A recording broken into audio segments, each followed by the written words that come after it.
Hello and welcome to BroPartisan Hacks, where week was a busy week for both of us, so we're just gonna kind of be going through some of the stuff we saw.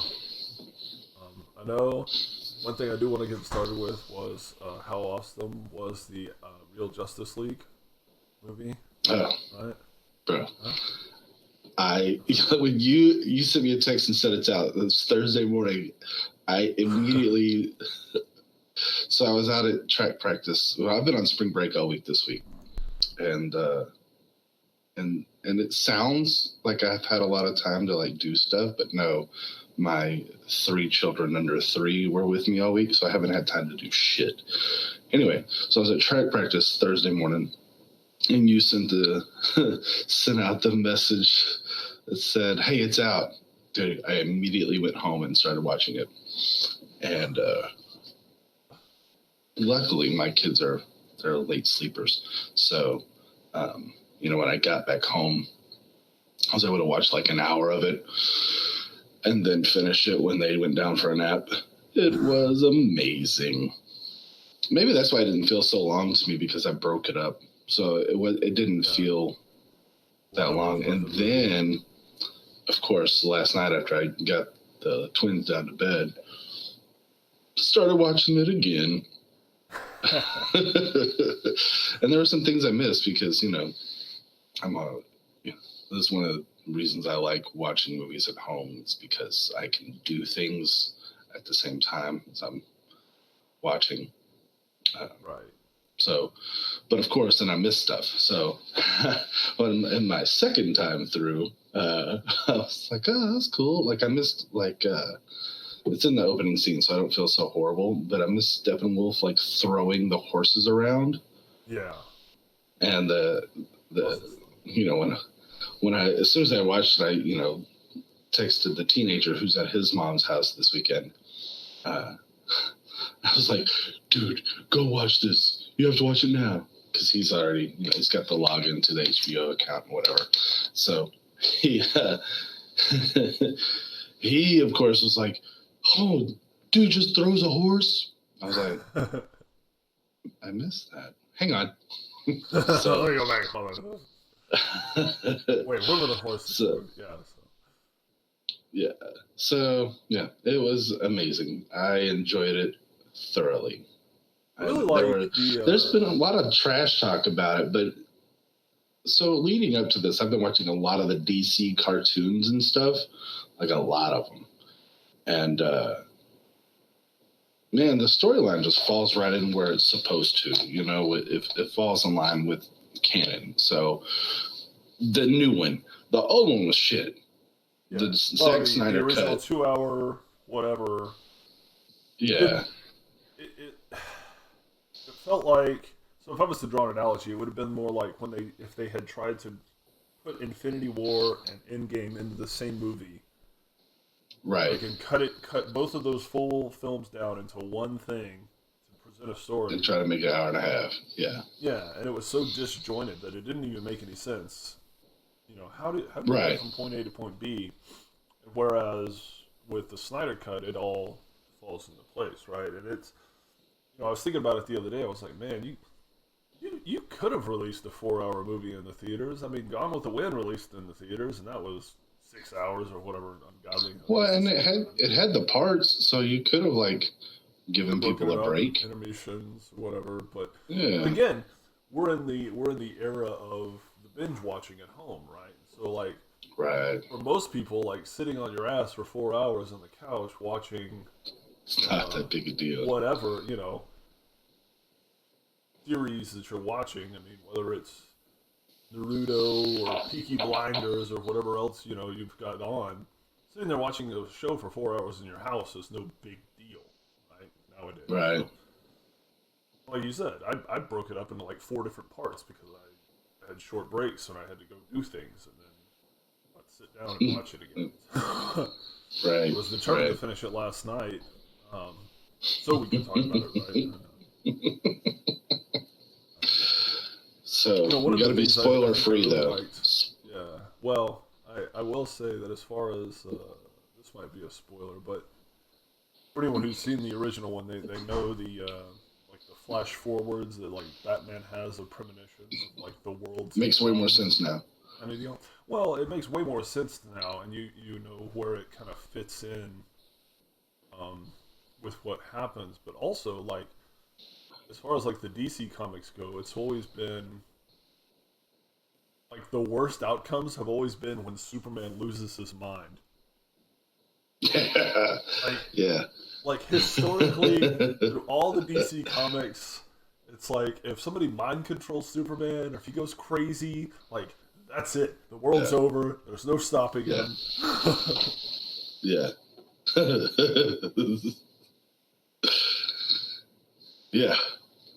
They Was it? They had the Injustice video game where the plot line was we had to bring a Superman from another universe, another multiverse, like to go and stop this Superman. Like that was the whole plot line. Yeah. That was a good movie. This character good game. So powerful. There's a lot of people that don't like Superman because he's so powerful, because he has like all the powers. Yeah, I mean they don't it's like Cartman the on the Superman on the superhero episode where he's like, I can do that too. I can do that too. Oh, you're super strong. I can do that too.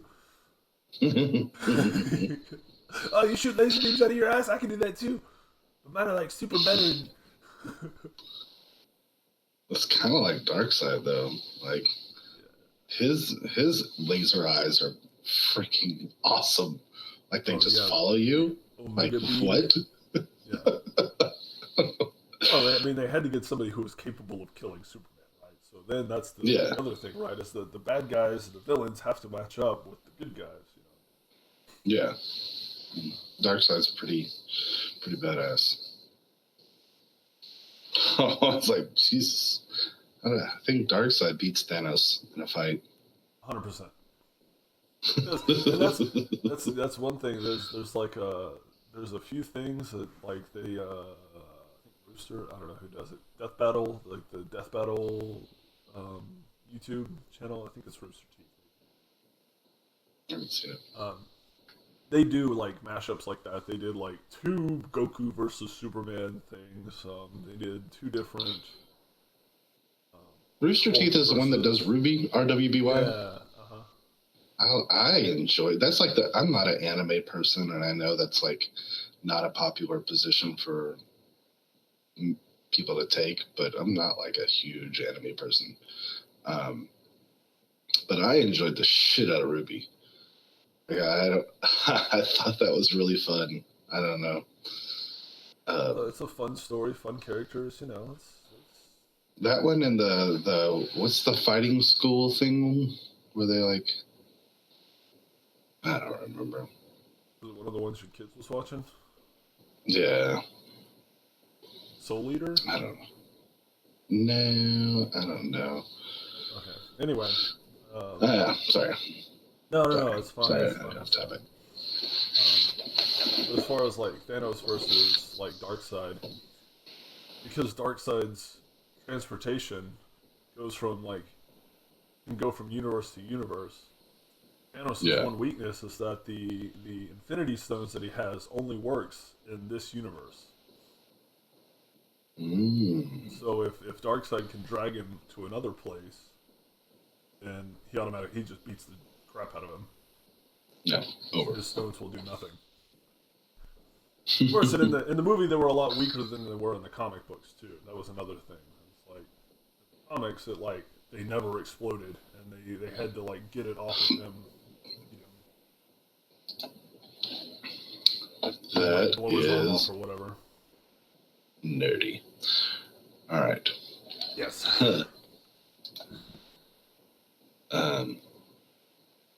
Anyway, so if you haven't seen the movie, go watch Zack Snyder's cut. Justice League stuff.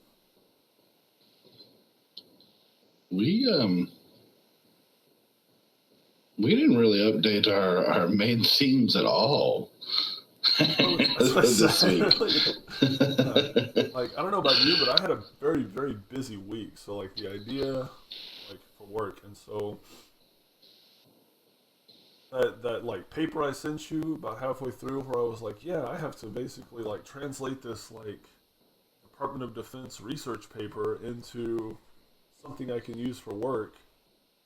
That was what I did all week. And so, like, the idea that I could sit around and read some news at any time was like, nah, this ain't happening. Get home and I'm going to have a headache. you sent that, I opened up the PDF, and immediately I was...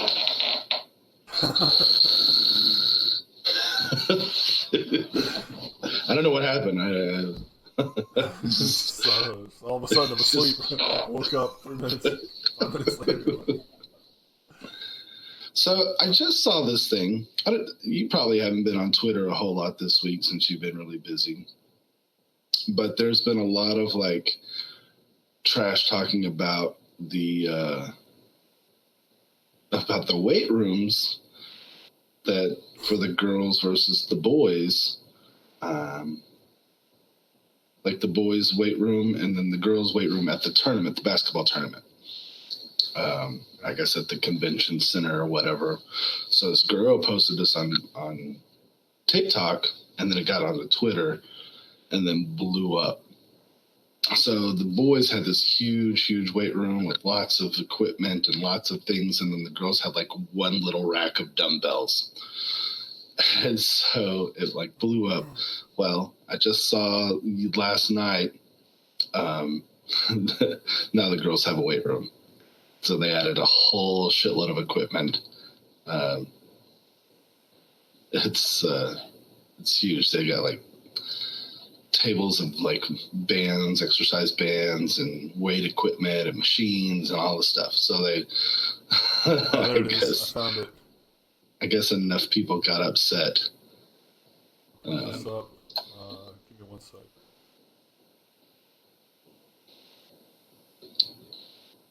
It's pretty funny. There you go.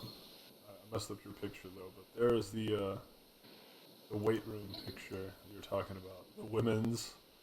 So that was the men's. That's the men's side, and then the women's side is this one. That was all they had: some yoga mats and a rack. So it came up today. That's what I'm saying. 17 hours ago. Now they have. I think this player is from Oregon. I don't really know. She's wearing green. She could be, Oregon. So now they have a weight room. It's pretty awesome. So, yay, social media. I mean, that's pretty funny. Well, in my head, I was like, well, don't, like, why wouldn't they be allowed to just use the same weight room? Why do they have to have separate weight rooms? That's what I didn't understand. Like, why can't they just use the same one? There's their weight room, the dumbbells. Yeah. Well, that was it. Like, I was like, nah, surely not. Because this, no, she turns around and, like, shows the whole room. Like, it's just an empty room, almost that size. So, like, this is it? Well, that's still the boys. Tables. No, because the boys has everything. Well, I'm not sure looking at them. It'd be quite that bad, because I think this is the video. No, I'm telling you, there was nothing. Like, there was nothing on the girls' side at all. Maybe this is them bringing everything in. Maybe so. So that was the extra space there that they had. So they had a whole lot of space. But again, I just don't understand why they couldn't just use the same one. There you go. That's what it looked like. All the empty, and had like a chalkboard up. So the other clip was where they had already brought some stuff in, going like, this looks really bad. That's what I'm saying. I just,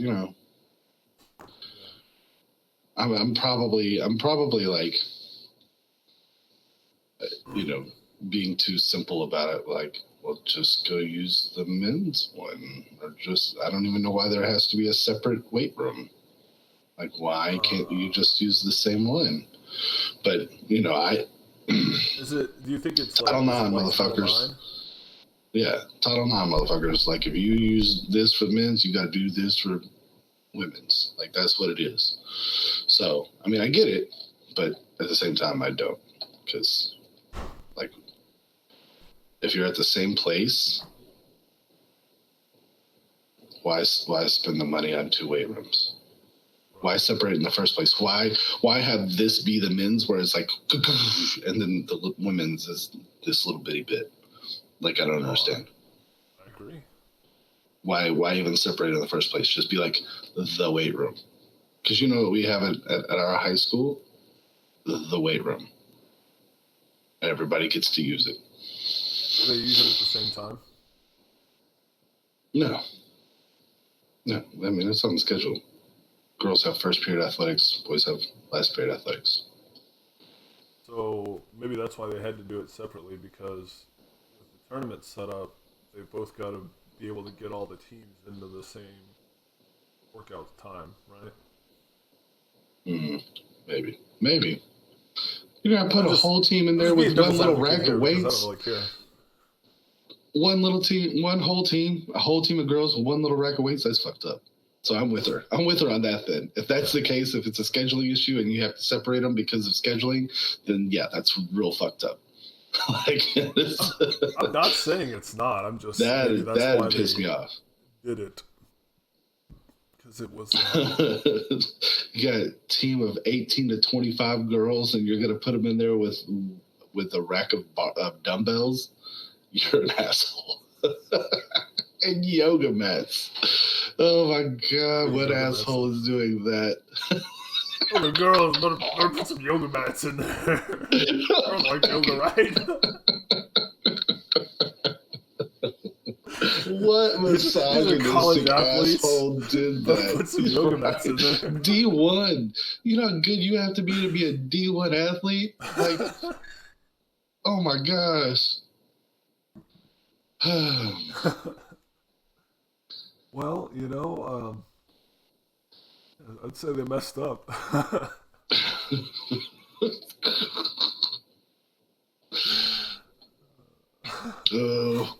Hey, what do girls need? Yoga mats. Yoga mats. That's it. Done. I've seen it said, speaking of Title IX,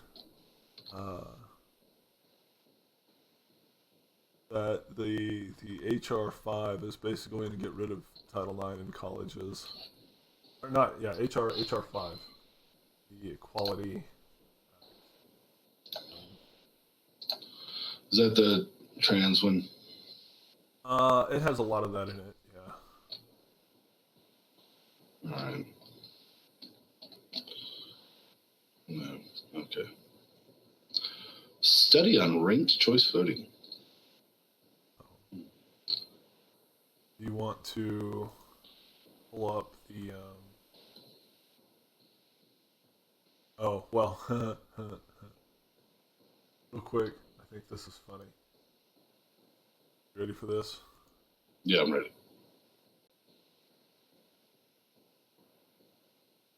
Here we go. Transition. Mike Lindell countersuing Dominion, alleges racketeering. I don't even know if I can put up this news website on YouTube. Like, right, this might get us banned already, just for sharing like a news article from this website. But, from OAN. Right? Like, YouTube may just be like, no, sorry, you guys are down. But I saw this, and I couldn't help but laugh. And I'm just, this is so ridiculous. Racketeering, huh?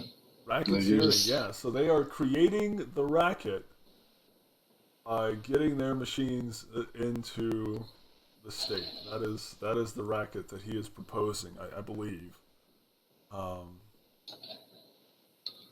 It's impressive. Yeah. It's like the states are paying for protection, but it's for protection from Dominion. Is that what he's alleging? That's kind of what it sounds like, right? Alan Dershowitz has hinted that he may join Lindell's legal fight. This actually caught my eye because I was like, really, that guy. I at least used to think he was kind of a no nonsense lawyer. No. But, hey, the biggest free speech case in U.S. history. A lot of times I think that people just want their faces in the news. Like, you know what I mean? Like this dude. Like, that's all that is. Like, for example, I'm going to talk about. Did you see the Candace Owens Cardi B feud? I heard very little about it. Why don't you lay it out? So, Cardi B, last week did her and Megan Thee Stallion did a live rendition of WAP, a live performance, which stands for wet ass P word for those of you that don't know. Right, anyway, I'm sorry. Yeah, so they did it on the Grammys, and of course Candace Owens, who I can't stand, but she she goes on to blast Cardi B for being Cardi B, and Cardi B really innocuously just says, "Hey, look, we made Fox News." Doesn't tag Candace Owens.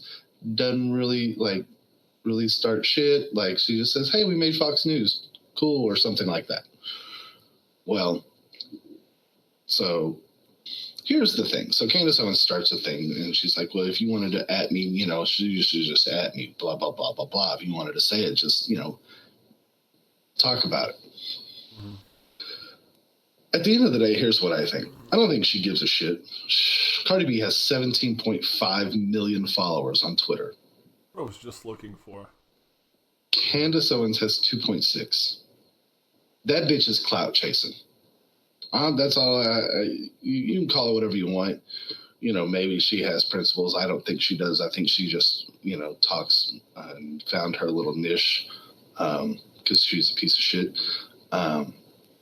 who has absolutely no beliefs in the first place. But, yeah, that's clout chasing. That's all it is. That's all it is clout chasing. She just wanted to get people looking at her. So then, of course,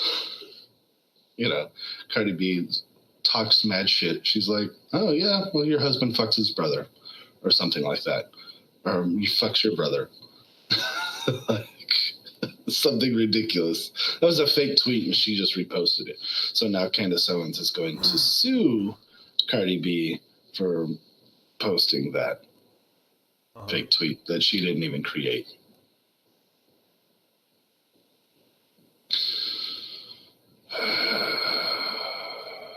Yeah, clout chasing.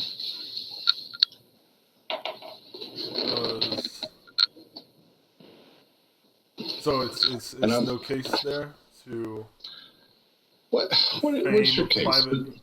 A private member of a family.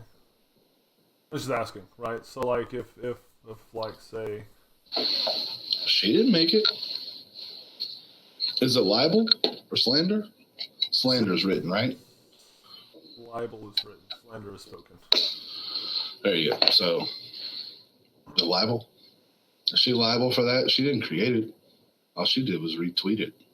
Mm-hmm. Should people, because of Section 230, because of Section 230, she's actually directly responsible for what she posts, and not in Twitter. Oh, really? Right. Twitter's not responsible? No, the user is, because of Section 230. Oh. So if you post lies, and then the thing is, she's gonna have to like knowingly, like Candace Owens is gonna have to either prove like knowing maliciousness, and actually the standard's a lot lower for a private citizen. So like knowing maliciousness is like the standard set for like a public figure, which is a ridiculously high standard of evidence to prove against the public figure. And it's almost impossible, which is why nobody ever goes after it. I don't know, Candace Owens is also suing Facebook, so... What? Candace Owens is also suing Facebook. I mean, that's not what we're talking about, right? So you're right. That's not what we're talking about. Like, I don't. Okay, there's lots of people suing Facebook. But to like post something about a non-public figure, regardless of whether it's true or not, whether or not it's public or not. If you have a massive platform like Cardi B, you go after a non-public figure, you can be liable whether it's true or false. Like for like because it's not a public figure, and so like the standards are much lower in terms of like defamation, slander, libel.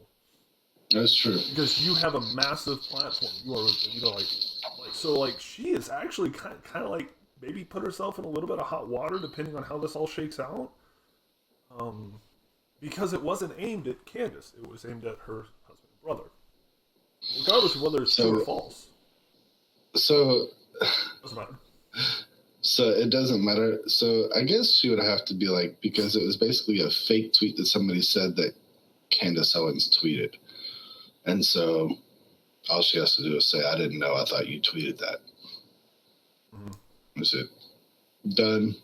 Maybe. You know, is her plea going to be like absolute ignorance? That's what I would say. Because her tweet says this, you tweeted this, you're going to talk about my significant others, and then you're sleeping with this dude, or something like that. I don't know.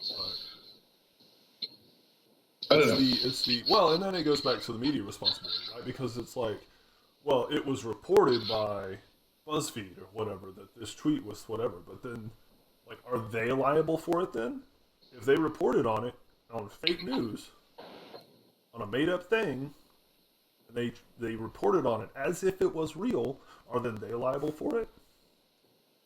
Good question. Like, did he fuck his brother? I don't know. But again, it's a private figure, right? I'm just here to ask the questions. That's my Tucker Carlson impression. I'm just here to ask the questions. I don't know. You probably watch more of him than I do. Actually, I think the people that I watch him more than anyone. Like some of the YouTubers that I pay attention to. John Oliver, the Last Week Tonight, that's John Oliver. Is that right? Yeah. He did a whole Tucker Carlson segment, which is worth a watch if you have a chance. He did like a whole segment on Tucker Carlson and why he's a terrible person. Let's talk about HR1 because I think like you wanted to talk about some voting stuff that was going on in Michigan. Yeah. Well, it was Michigan and elsewhere. I'll have to find that story again. And Wisconsin. You sent it to me in the text, so it may be easier to find that way.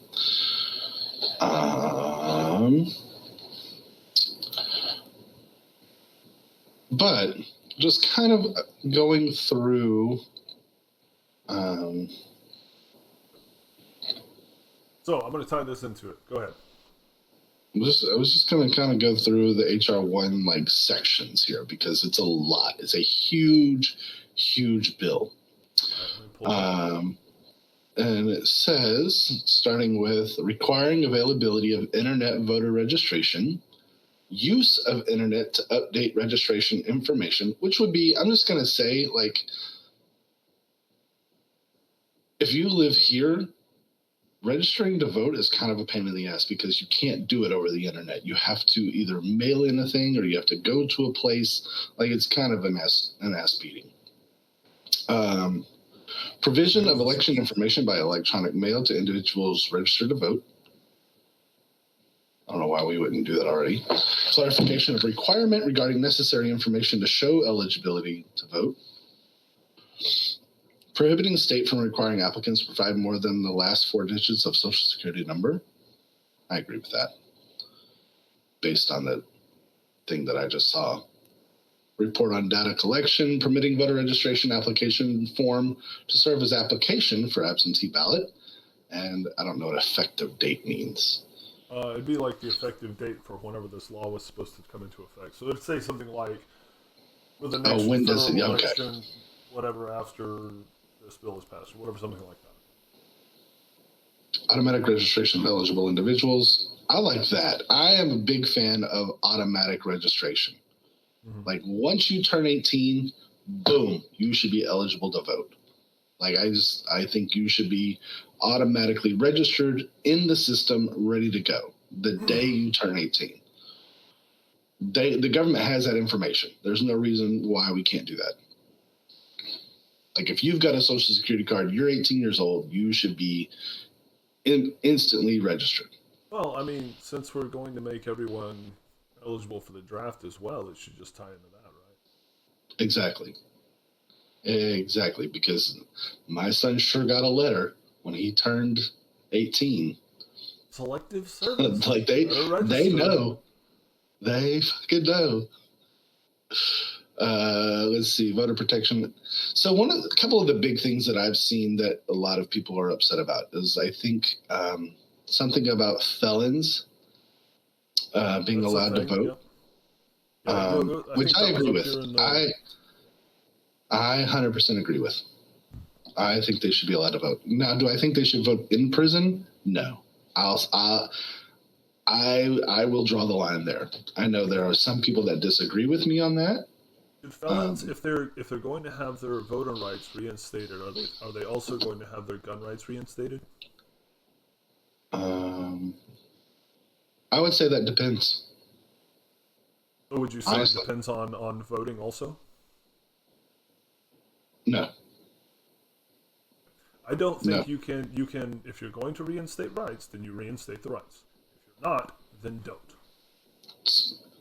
I disagree, because there's a fucking difference. No, there's a difference between there is a difference. Stop it. There's a difference.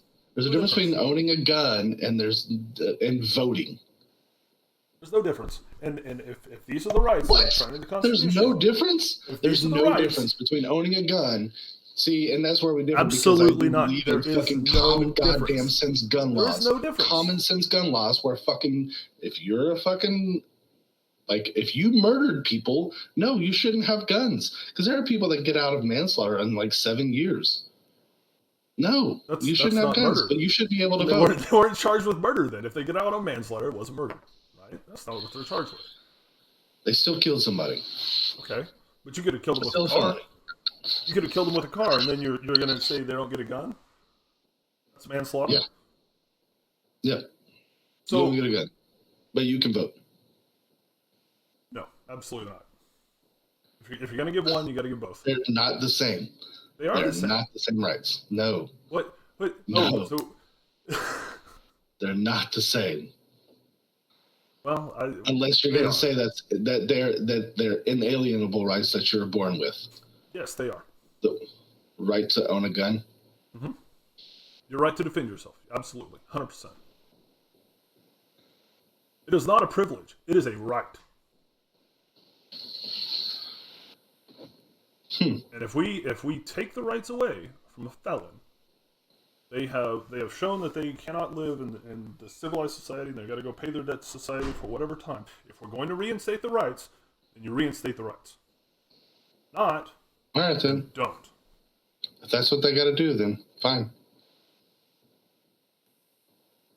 I do think that there should be laws regarding weapons, though. So, common sense gun laws. I don't even know what that means. It means like people that are a little bit crazy shouldn't have guns. Mm-hmm.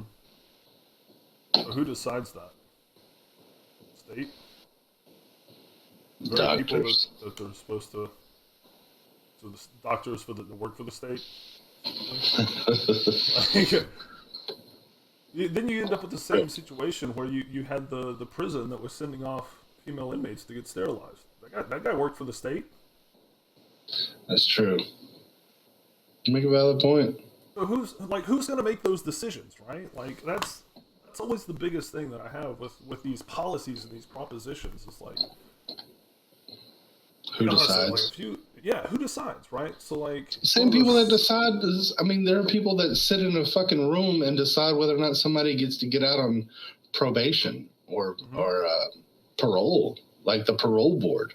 Like there are people that sit around and decide this. Mm-hmm. You know, should parole exist? If we determine that a punishment was fitting for the crime that was committed, should parole even exist then? I do. I think it should. I think there should be some sort of. Is it nothing there has more to than be some sort of like control the prison population? Yeah, I wish they control the prison population. There has to be some kind of rehabilitation available to these people. Mm-hmm. Like I talked about the other day, you have to humanize these people, because what happens is once somebody goes into the system in this country, it's fucking over for them. Mm-hmm. Like their name is on a registry. Anytime they try to get a job, anytime they try to do anything, they can't. Nobody wants to fucking hire them. Nobody wants to fuck with them, right?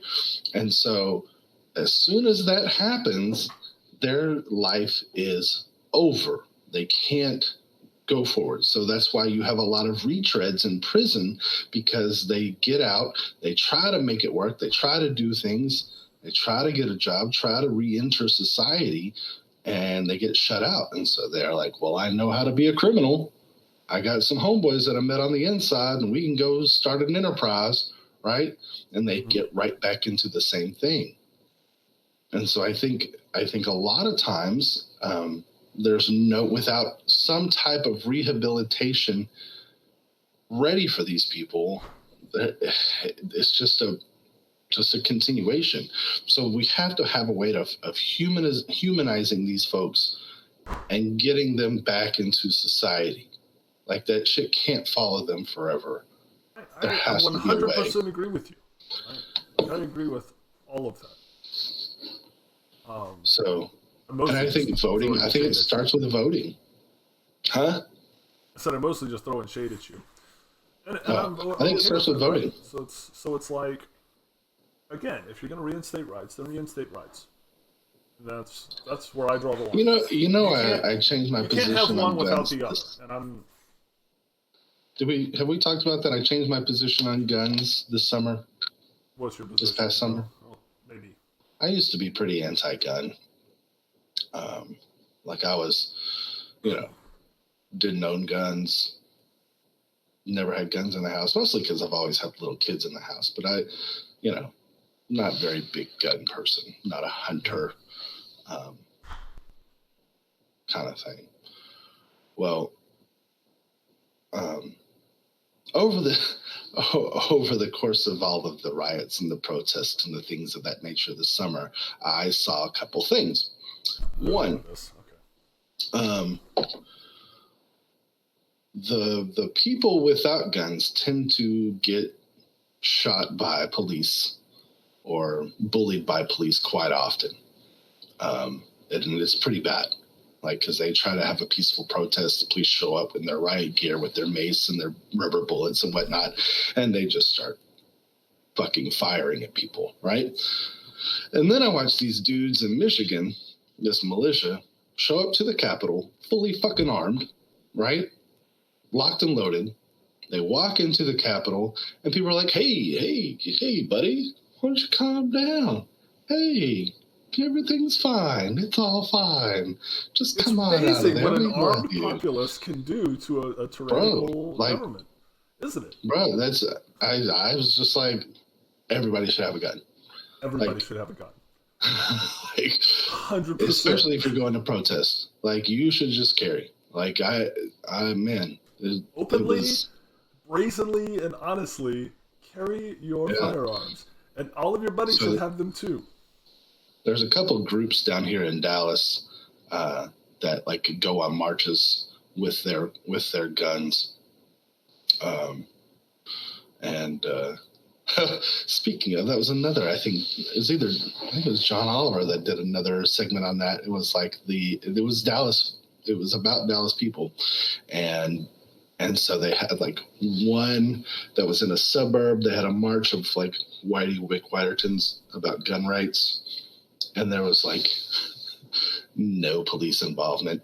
And then in Dallas, over in South Dallas by Fair Park, they had a march. It was black people with their guns.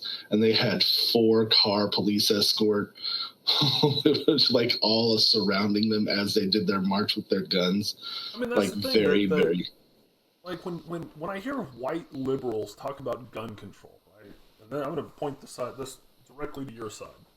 When I hear white liberals talk about gun control, let me finish. Go ahead. What they don't realize is they're not going to get our guns. They're not coming after our guns in the rural areas, in the white neighborhoods, in the small towns. Texas, small town Texas, they ain't coming for our guns. They're going for the inner city black people who have been fighting gangs for years. They're taking their guns away. They're taking away the guns out of the city. And the cities with the highest, like, murders all have the strictest gun laws. So that shit doesn't work. Period.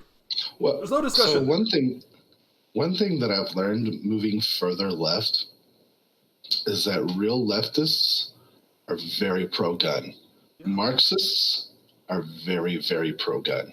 Because they also understand that there's no revolution without armed conflict. That's why they're very pro-gun. Well, that's kind of interesting. I was moving, like I said, as I moved further left. That's one of the things I've realized. And so, like I said, in my opinion on guns changed before I moved over there. Because of what I saw. There was the Michigan thing, there was Ohio, and there was Virginia, and then there was the Georgia thing. And I think it was the black group in Georgia that was out there marching against the Stone Mountain or whatever. Mm-hmm. You have the group in Michigan, you have the group in Virginia, who was basically the D.C. march last year, where they were all coming around with their guns and stuff, marching through again. It wasn't in D.C., but it was... What was that? No, it was the Capitol building in Virginia, I believe. Yeah. And, that's what it was. Nobody got hurt. None of the police went off the chain. No fire bombs or anything. Everyone's very, very polite. Why? Because an armed society is a polite society. Well, because if they start blasting, they don't want that kind of conflict. No. You know what I mean? Like if everybody has guns and then the police have guns and then they just start shooting at each other, they don't want that. That's bad optics. Well, it's bad optics because everyone in the crowd is going to say, hey, we all look the same. And then everyone outside looks different, like the cops that are around them. And so all the bullets are going to be going in 2 directions. That's it. Mm-hmm.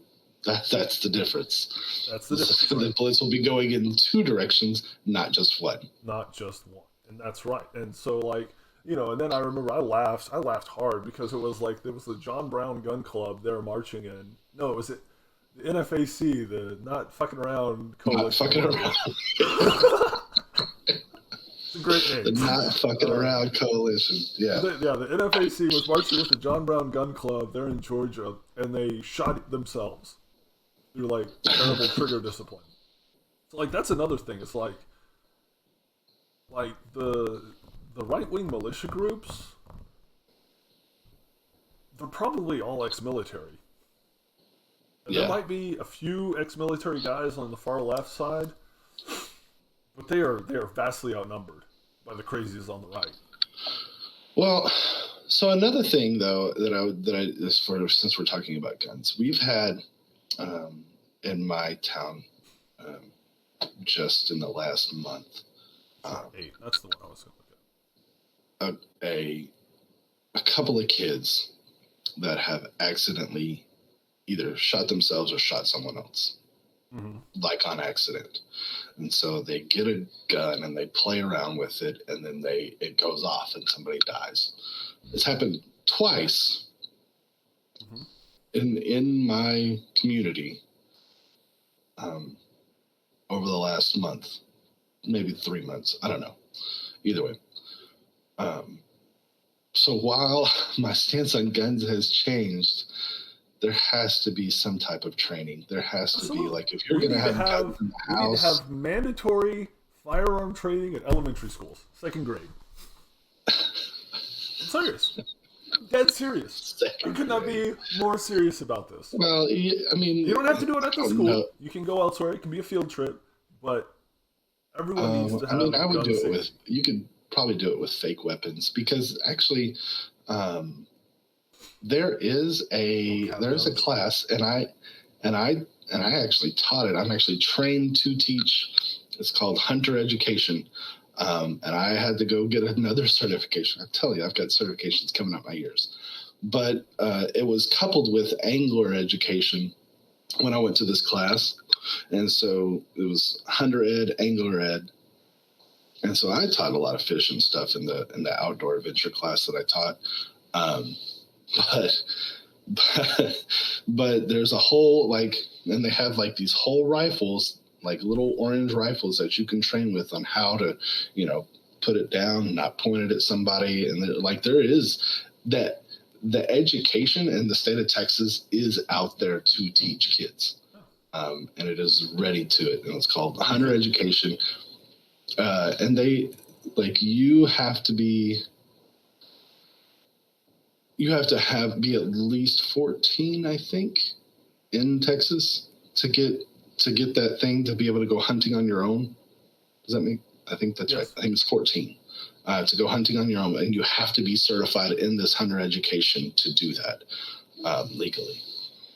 And I think it's a good idea. Have you seen this? Seeing as we're talking about weapons now, this is HR1. What about?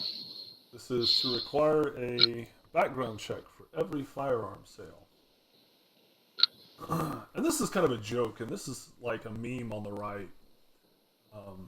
There's a joke that says, okay, so if the government comes after my guns and they collect 17 guns, how many guns do I have left? 17? I don't know. 39, because I didn't tell them about the rest of them. Like,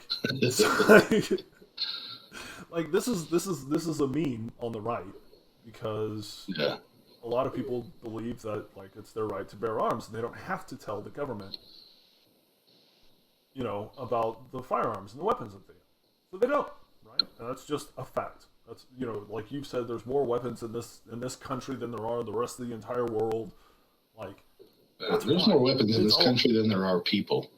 Yeah. And then the crazy thing about that is there's more weapons in this country than there are people, and then only 30% of the population owns those weapons. So yeah, in my department, in the maintenance group that I work for, there's 100 people, right? There's a guy I work with on a daily basis, I'm very good friends with, intentionally, because he's got enough weapons and ammo to arm up the entire group twice. Wow. So, yeah, I'm going to be friends with that guy, right? So if whatever hits the fan, I'm going to his house. Packing up the funny thing is the teenagers and I have always said we were headed to Granddaddy's house, because they live on the island and have lots of guns. So our thought is being on an island, you can blow the bridge, right? and then you'll be fine. Everything's fine. No, so that's where we are heading. Then you have to no. You keep the bridge open and you fortify it, because then you still, at least you could sort of control the flow of traffic, but you have to fortify it and control it, because what you don't want to have happen is to have to guard the entire island. Right? You have to guard all the waterways, right? So you want to keep that path open as the easiest point of egress, so it's more easily defended. The other thing in this HR1 bill, to go back to this, I was just going to say. Go ahead. I was going to say this right here, as far as this background check on every sale. The other reason for this is that a lot of people are fighting back on this on the right. Is A, it doesn't make any sense. B, it gets rid of all private sales.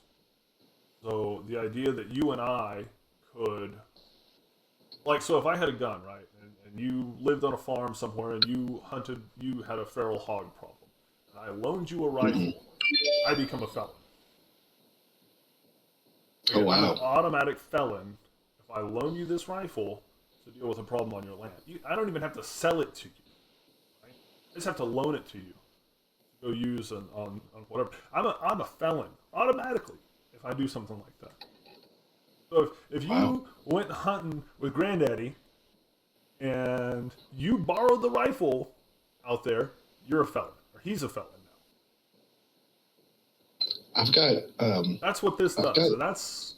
I've got 3 rifles given to me by my father-in-law that are not registered to me. So I guess we're already in there.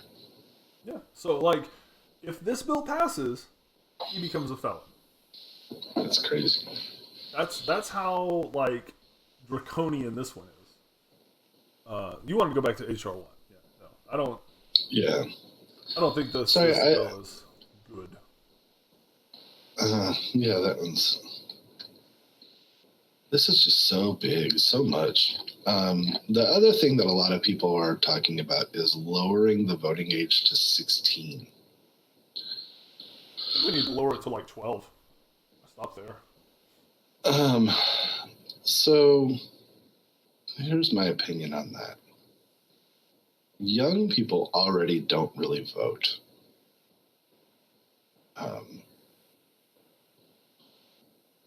Mostly because I don't know why. I didn't really vote when I was that young either.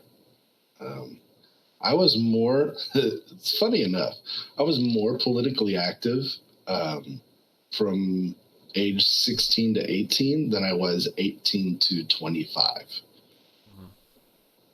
From age 18 to 25, I mean, think times have changed, obviously, but from age 18 to 25, I was too busy getting drunk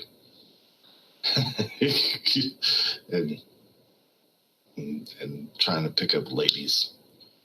You had other things on your mind? Yeah. So, but when I was in high school, like I said, I was way more politically active. I cared more. Also, I was a Republican then, so who's to say? But I mean, I think, though, the issue is most kids vote how their parents vote, or would vote how their parents vote. Mm-hmm. Because that's where the majority of your political ideology comes from at that age. Like, even my kids, like, and I really do try to let them form their own opinions. But when they ask me for mine, I'm going to tell them, right? Like, this is what I think. This is why I think this, so forth and so on. And they do ask. And so, but at the same time, I'm like, you do your own research and just make your own choices, make your own decisions on how you feel about certain issues. This is why I feel this way. You can decide something else. It's not, but I'm just saying, like, even though I really don't demand that they think the same way that I think, there's still opinions are formed based on the questions that they ask me, right? Like, I'm aware of that. They're going to be biased because of the household they grew up in, right?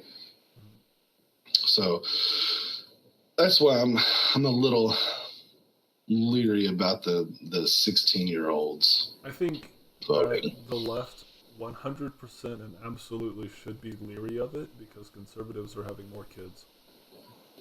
Yeah, that's 100%. That's just a fact. That's just the fact. I mean, except for me. Well, yeah, like I said, like, you're kind of like the one-off thing, really, because but think about it, like, your wife also came from a conservative household. That's true. Extremely, like yeah. I've seen what her parents post on the Facebooks, and it's hilarious. Yeah, you have. It's hilarious because yeah, she doesn't even follow her mom. She doesn't even follow her mom because I'll be like, "Oh, your mom." She's like, "I don't know. I don't want to know. Don't tell me." Yeah, no, but like, so also there's that, right? So it's not like you're that much of an outlier in that respect because again, it's she wanted the big family, she wanted the kids and everything, and so that is a trait stemming from that traditional conservatism, not whatever the nouveau left is. Yeah. Abortions on demand, like that's not, those two things don't coincide. And so it's just the fact that that's really why that they're saying like Generation Z is the more conservative, right? Because having more kids. Yeah. I will say that I like Generation Z, Gen Zers. Mm-hmm. They're entertaining, if nothing else. Like they're entertaining, and they're very competitive. Like, just in general. You got to get the most TikTok views. Mm-hmm. Well, I mean, just they're pretty creative. They're competitive. I don't know. I'm kind of excited to see where it goes from here. They're also, they're more conservative, but not socially. I think the social conservative, right? The social conservative is going away. That's why I think Trump was as successful as he was, because he could get the LGBT crowd, the some of the other like people that have been typically pushed aside by the conservative, kind of came into the big tent Republican Trumplicans Republican base, because they agreed with some of the other things that he was saying, and they didn't feel so ostracized based on who they were socially. Do you think like let me just say this, that happened because of the Pulse nightclub shooting? His response to what? The Pulse nightclub shooting, the gay club in Florida that was shot up by the extremists, 49 people. I know what you're talking about, but I don't know what his response was. I don't remember. Oh, it was just, well, in the most ungenerous sense, he basically was like, hey, look, these Islamic extremists is not compatible with the American lifestyle. Mm. And they were like, he was like, hey, look, if you go to the Middle East, you can't be who you are. You're going to get thrown off a building. And they were like, hey, you know what? Maybe. Interesting. Yeah. Because, people on the other side of the argument were like, oh, we need to take a look at guns or whatever. And then it's like, no. This guy just killed 49 people because his religion didn't agree with what they, like, them existing. Yeah. Sometimes I think, like, wait a minute. One of the bigger issues for Democrats, and where I think they're going to lose a lot of people, is in the identity politics that they keep promoting. Because at the end of the day, for the most part, we want to be successful. We want to have things, right? And if you go into office and we vote you in, and it's just because you fit these certain little ticks, and then you don't do shit, and then you don't do shit for your group, what was the fucking point?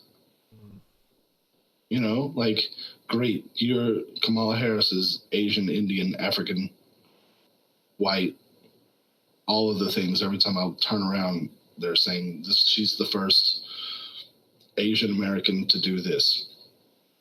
And I'm like okay. On the third, she was black. But, and that's fine. She can be all those things. Great. But what are you going to do for that community? Because from what I see, everything you're doing is for rich people. You're protecting the wealthy. So what's the point? Well, that is her number one group is fellow wealthy DC, Beltway elite people. Like those are her people.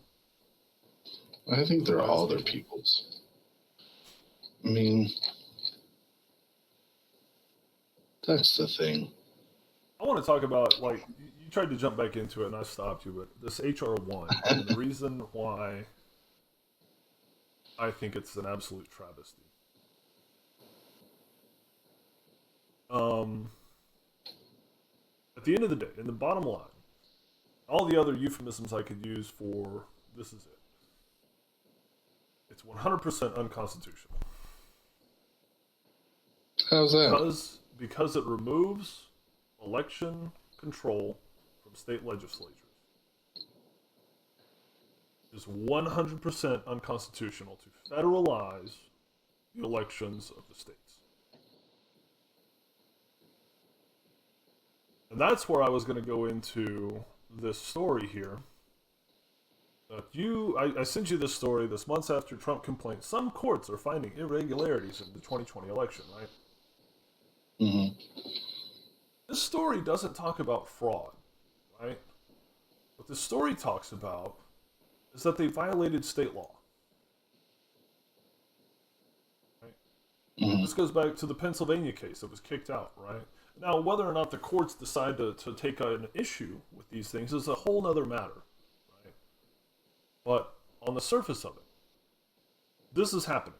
The ruling comes down from Michigan saying you violated the law because you did not change your election proceedings in accordance with the legislature's wishes. Because the state legislatures are supposed to be the only ones that have control of elections. And what HR1 does removes that power from the states. It is absolutely 100% unconstitutional.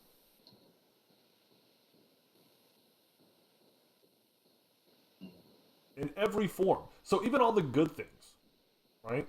Like the thing that I just saw that I don't have a problem with it, prohibiting members of the House of Representatives from serving on boards for for-profit entities. I'm okay with this. This is great. This gets rid of that, hopefully, that revolving door of politics and lobbyists. Mm-hmm. That was a great thing.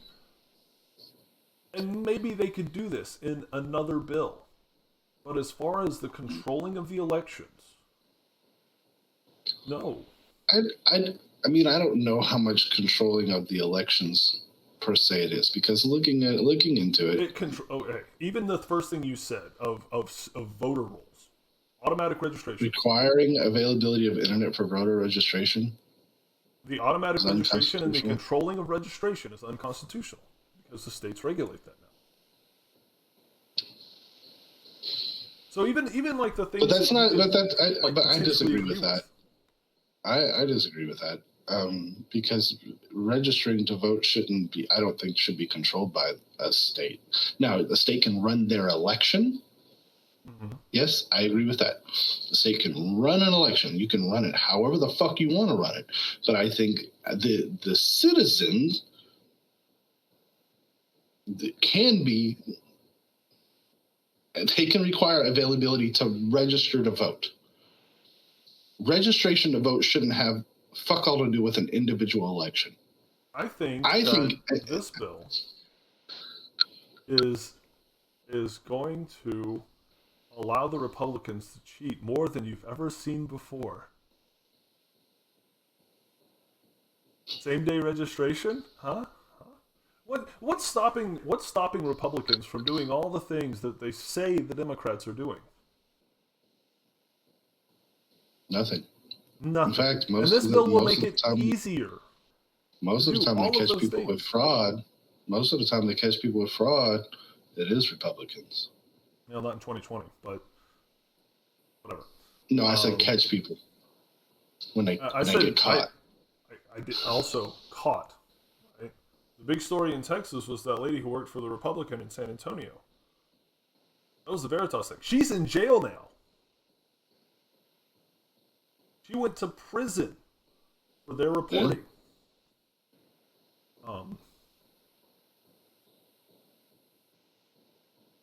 Same-day registration. So mandating this across the entire United States is unconstitutional. Mandating, and I don't know if it's on this section right here, but mandating the use of absentee ballots is unconstitutional.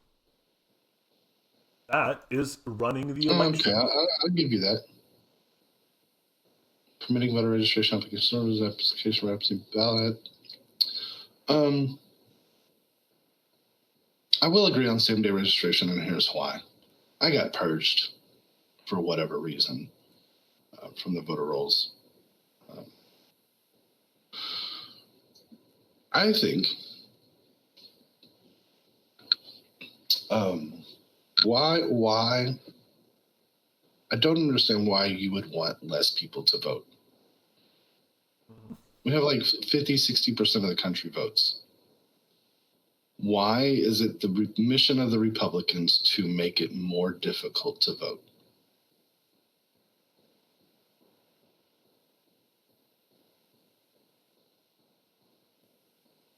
So it's an interesting question.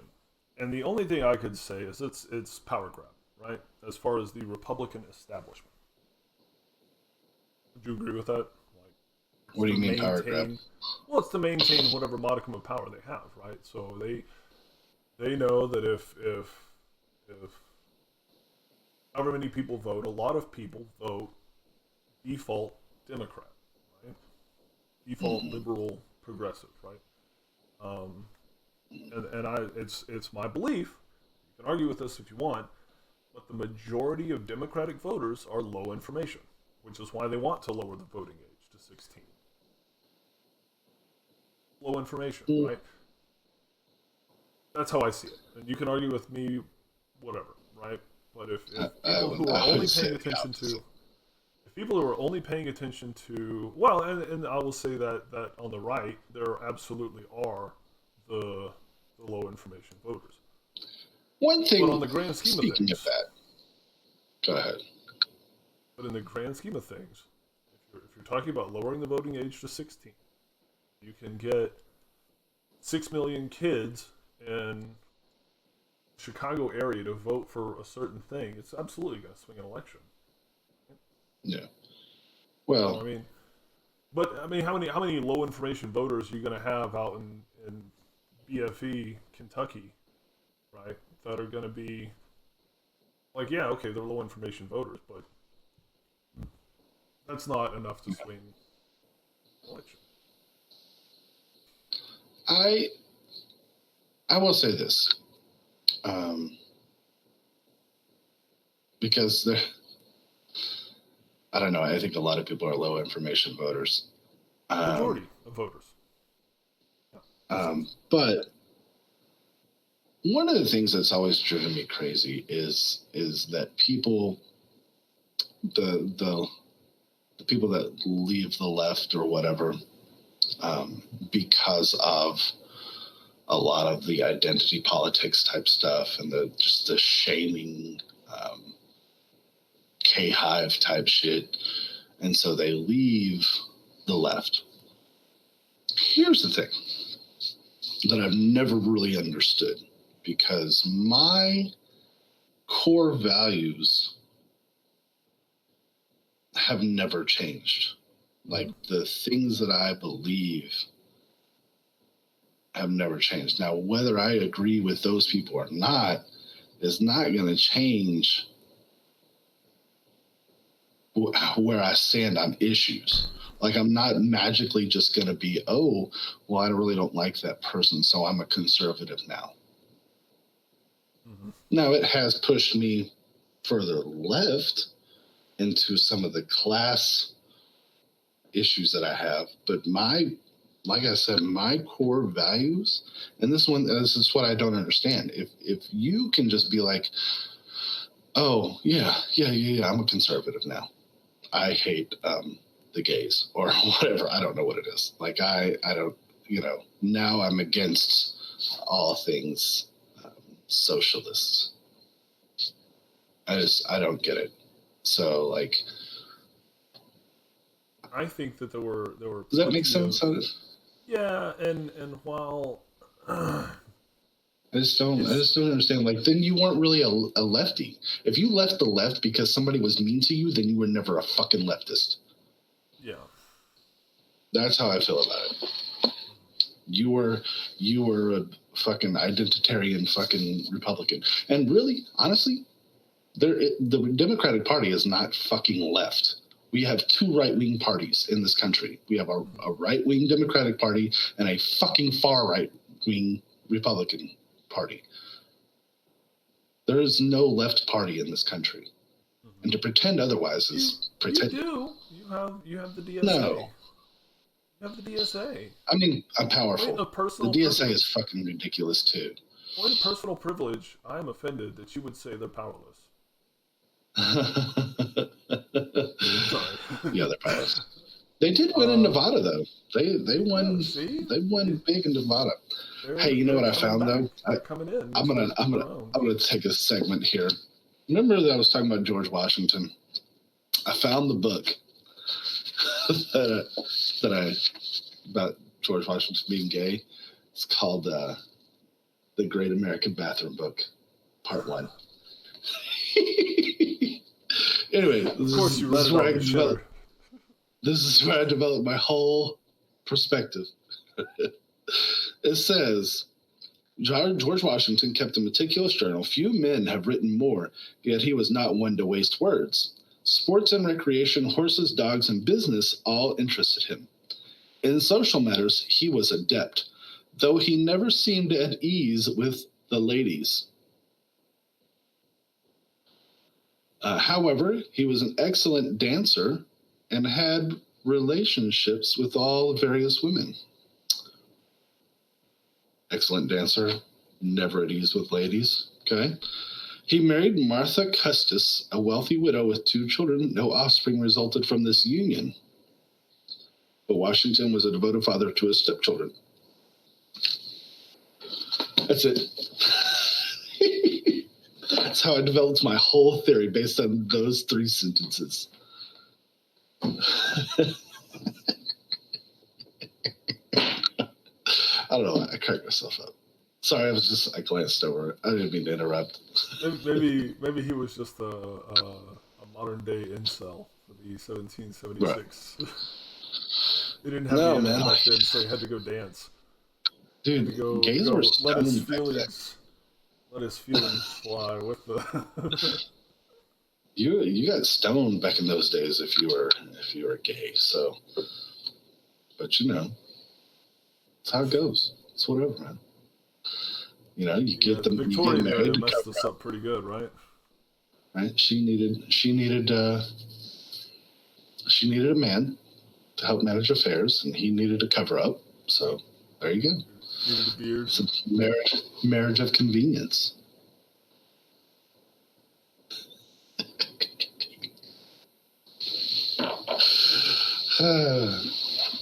I just want to mess with conservatives about that because I think it's fun. It's an interesting theory. It's funny. It's funny. Anyway, this is really all I care about. I'm just trying to be hilarious. Anyway, back to this. Back to the serious thing. So, yeah, okay. So we covered HR1. Is there anything else you wanted to talk about with that? Nah. And we talked about. All right, let's do this then. You brought up colleges. We're likely aware of college identity politics. Yeah. So I've got something for that. On U.S. campuses, an increasingly uncompromising climate is costing professors their job. Now, this particular story, it talks about an educator at a law school, Georgetown Law Center, says, quote, "I hate to say this, I end up having this angst every semester that a lot of my lower ones, so students I assume, are black. Happens almost every semester. And it's like, oh, come on. You get some really good ones, but there are also usually some that are just plain at the bottom. It drives me crazy."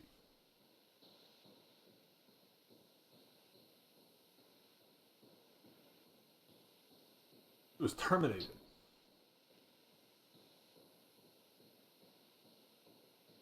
He was uttering racist statements and revealed that not only Sellers' belief about black students in her class, but also about how her racist thoughts have translated to racist actions.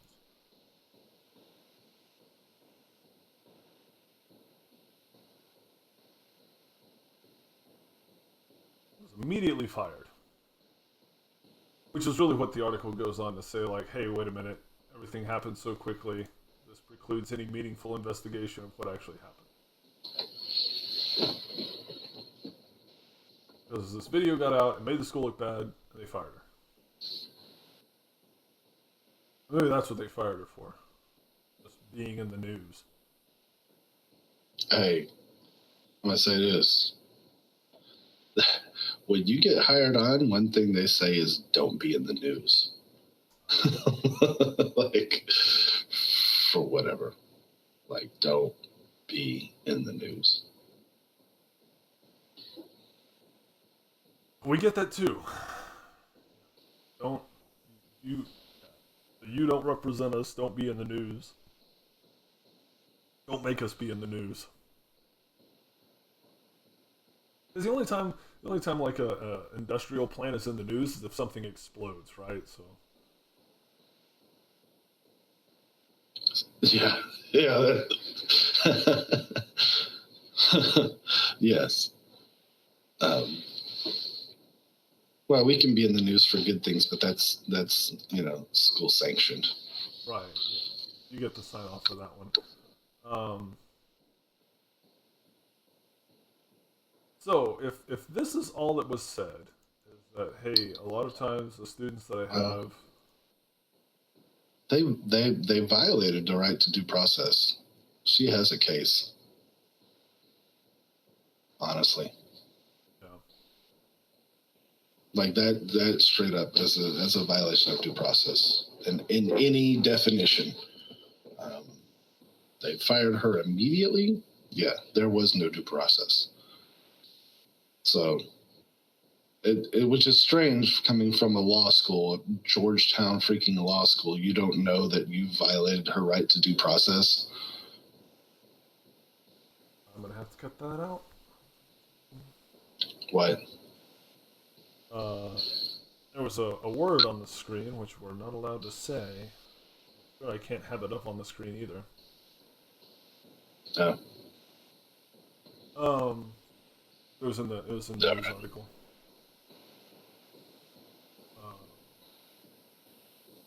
It was. Oh. I see it there now. Yes, I'm looking at it. Yeah, you can have that one. Yeah, so I definitely have to cut that out. I guess I should. Yeah, you get fired for that one.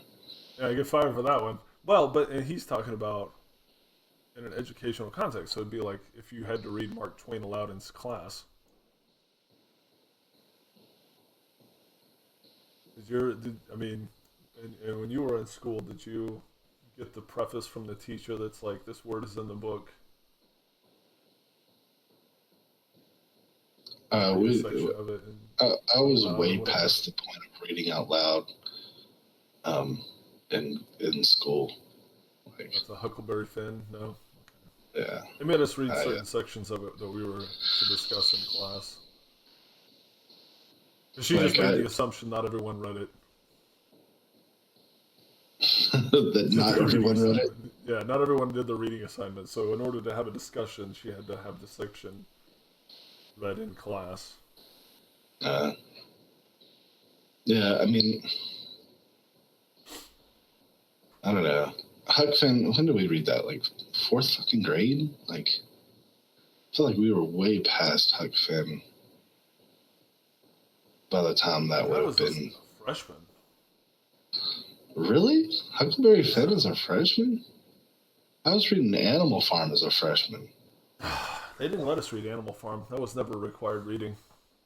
That was good stuff. I enjoyed that book a lot.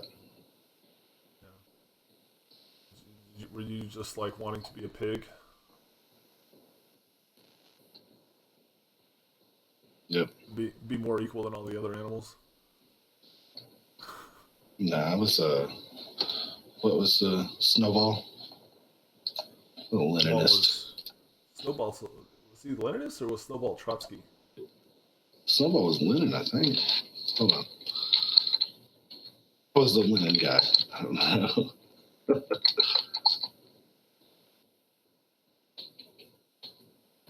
One that died. Lenin died. Lenin died. It You had may Trotsky. have been Trotsky Old was Major. killed.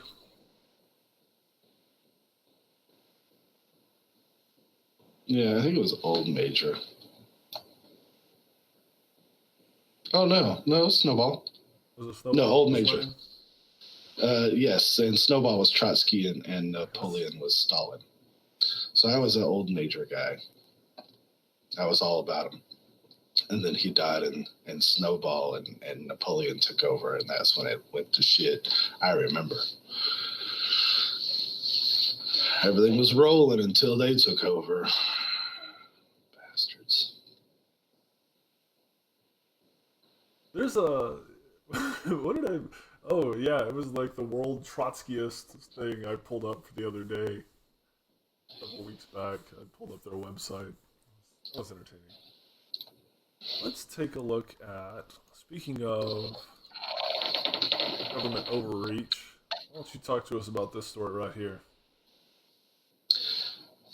So I was sent this on Twitter by one of our 15 viewers, and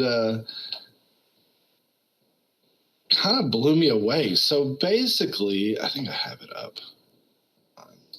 Yeah. So basically, since 2015, 2016, the state of Texas has been selling our information to kind of whoever, to the tune of about $450 million over the course of this time. The DMV,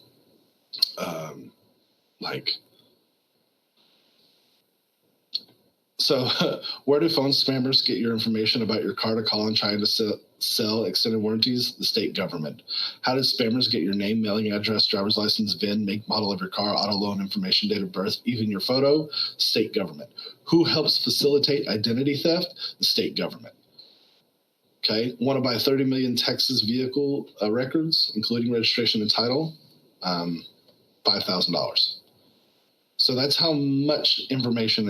If you want to buy 30 million Texas vehicle records, it's only going to cost you $5,000, and they've made $450 million off of this shit. That tells you how much information has been given.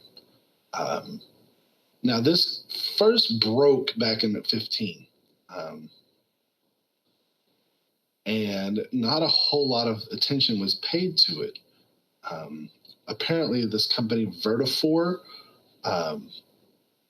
had all of this information, and it wasn't even password protected or encrypted, and so anybody could have.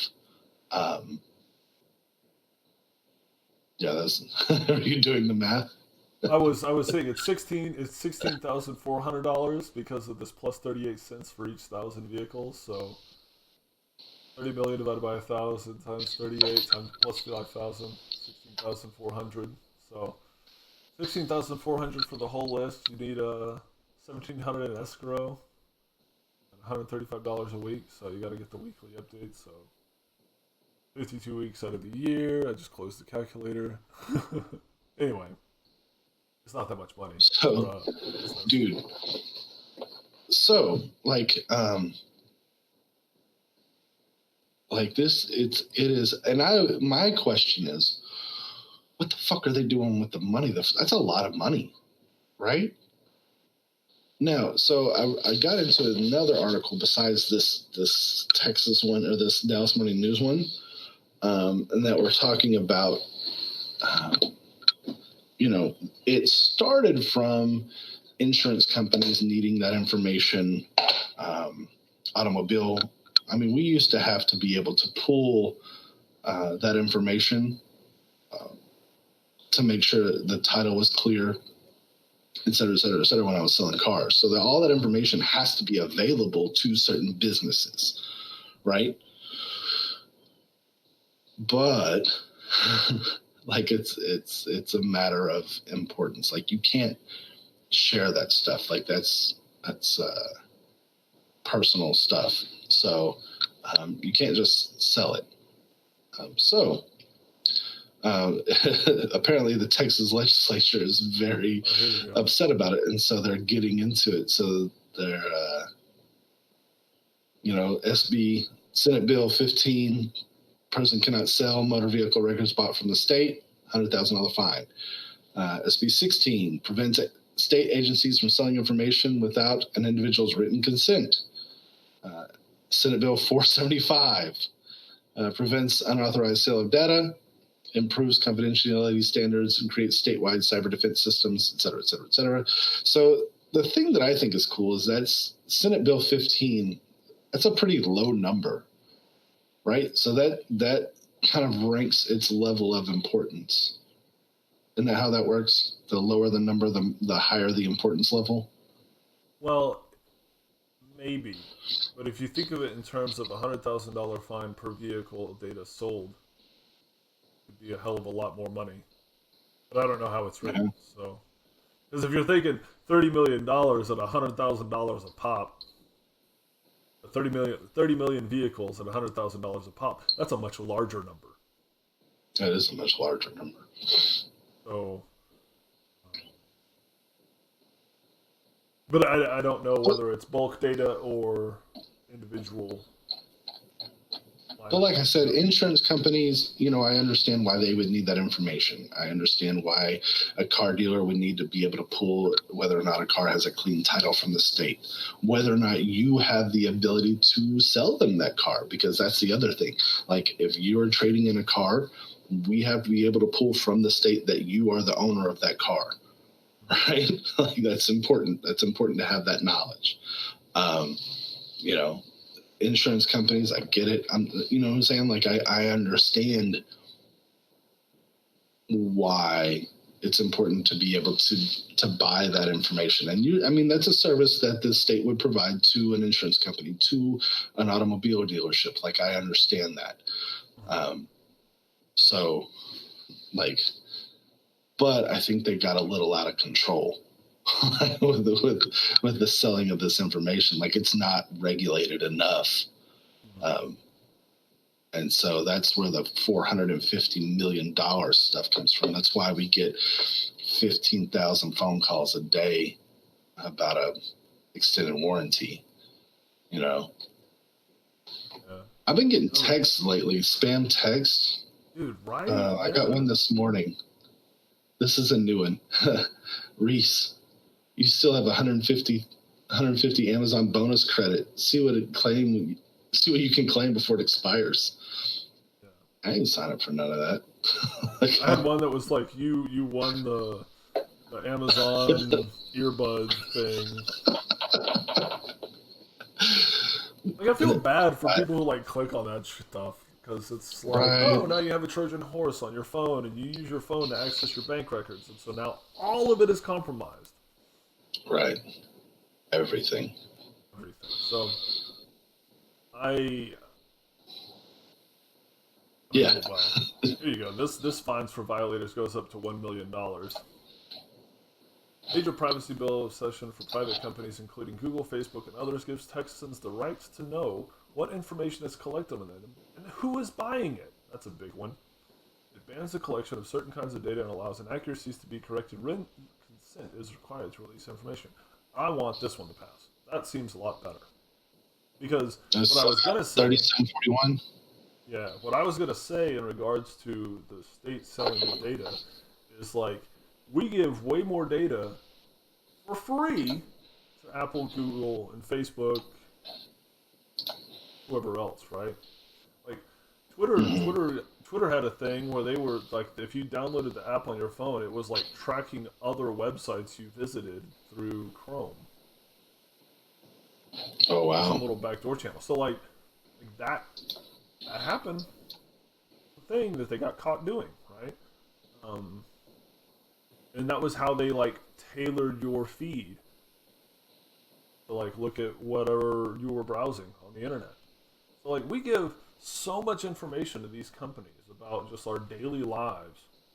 So on one hand, I'm like, it does make it more convenient. You know. If I'm looking for something on Amazon and then I get an ad for it on Facebook 3 hours later. Yeah, you're like, I mentioned bleach, and then all of a sudden, like, on a phone call to, you know, mom, I talk about, like, oh yeah, I need to bleach the toilets, and then, like, a minute later, there I am on Facebook, like, deals for bleach. I'm like, yeah, no, that's a true story. That really happened. Like that. Wow.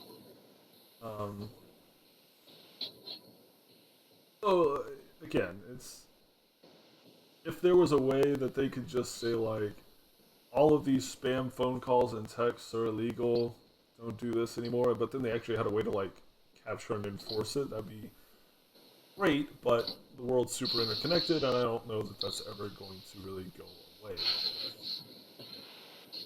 Well, I think at this point, everybody kind of knows that our information is being sold out there. You know what I mean? So I think at this point, it's just a matter of what you're comfortable putting out there. You know, and what you know is being picked up on the on the web. Sorry, I was scrolling through Twitter and Joe Biden falling happened again. Man, so go ahead. It happened again. It happened no, I mean, again. it's on. Okay. It's I was like, he fell again on something? Because no, I gotta find this right now. No, just his slipping 3 times. I'm still convinced. I'm not gonna lie. So I'm convinced he didn't pick his leg up high enough, and he must have been wearing leather shoes. Do you ever wear leather shoes on carpet, like leather-soled shoes? Yeah, it's Dude, slippery. Slippery. I wanna put this up right here. Oh, they changed it.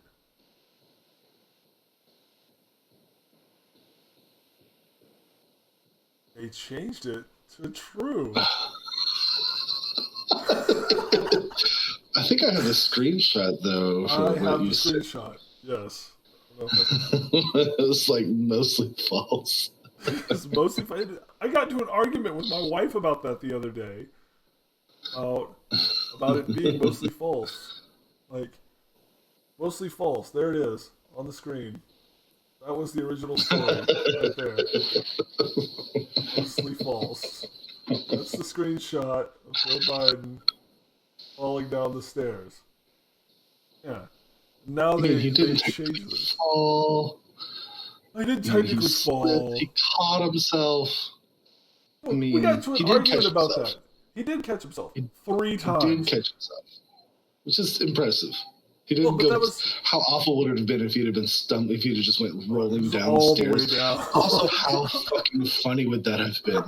Oh my god! Dude, I would not have laughed. You would have laughed. But don't lie. I would have laughed. But after I was done laughing, oh, that's awful. Laugh. After I was done laughing, it would have been like, okay? "Oh my god, is he okay? Did he just break his hip and like spine?" And now we have President Kamala. His hip and femur and dude, he's 87. however old he's 84, 88 if he runs again. I think he's 84. So like people at above 80 don't recover from hip injuries, man. It's not good. No. the other thing I saw last night when I was, okay, let's watch it. The other thing, keep talking. I got it muted. So the other thing that I saw last night was like how many pictures we have of Kamala and Joe just walking and looking fierce, looking serious. Like there's so many. Look at these two. Day 3 in the books. Like there's so many of them. Yeah, let's see if he doesn't pick his foot up high enough. I think that's yep. Oh. Hey, okay. Yeah, he doesn't get his foot up high enough. His toe hits the lip. First one, yeah. Oh, that's so embarrassing. We've all been there. We've all been there. A picture from the side where it's like just his hand on the rail, and it's like this is the Biden presidency. He's sweating now. It's like, oh god. You can't see because he's wearing a mask, but he's totally red in that picture. I need to turn around and wave. Oh Lord. Nobody caught that, right? Anyway, that's all I have to say about that. I mean, it is what it is. It's just something that happened. Okay. Right. Oh, hey, hop on up here. The argument I got into it with, again, my wife yesterday coming home. We went to Galveston, and we were coming home, and I was like, she asked me because I had shown it to her while we were there. She's like, why do you, I was like, let me explain why I get upset about these things. Why you don't understand why I'm irrationally angry about something that's so trivial. It's kind of like if you had said, all right, every time you get home from work, I need you to go change the diaper, right? And so like yesterday was Wednesday and I didn't do it. And then you confront me about it and I say, well, you told me to do it on Tuesday. And so here I have I have the record that I changed his diaper on Tuesday. So what you're saying isn't true.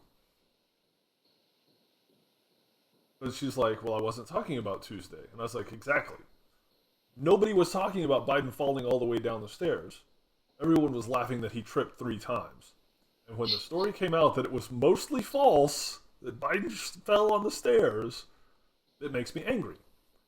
Because it's misleading to like the population. And she was saying, well, it's technically true. And I was like, it's technically true in their own framing. So they add something. Or they take away something to make whatever they say technically true, but absolutely misleading. Yeah. So it's technically true that I changed his diaper on Tuesday, but that wasn't your complaint. Yeah. So, yeah. And it's it happens all the time. And I get, again, at this point, I just get irrationally angry every time I see it. Like, why are they lying? Well, it's not technically a lie. That just makes me even more angry. Not the point. Not the point at all. And it's not something that's strictly left or right, because both sides do it, and I hate it whenever anyone does it. I don't. I guess that's my biggest problem with the media is everyone's got their bias, and she's like, well, people are human, and they're always going to have their biases, and I'm like, that's fine. Like I understand that, but at the same time, in the interest of like journalistic ethics, in the class that anyone who graduates with a journalism degree has to teach. Originally, it taught that, like, hey, your job is to report the facts, and you keep your opinions relegated to the opinion column. That's where those go, you know. And reading news stories but I think now. One of the biggest problems though is people take these opinion pieces as fact, as news, right? Yeah, like and it says at the top the shit is opinion, like, and so you're taking this as okay, buddy. Well, like the whole website of like Media Matters is nothing but opinion sites. You know, that was David Brock, I think was the guy's name, who like ran that Media Matters. Yeah. Like that whole thing, and it's on Our Politics, all over the front page, and it's all opinion pieces, and that's their news.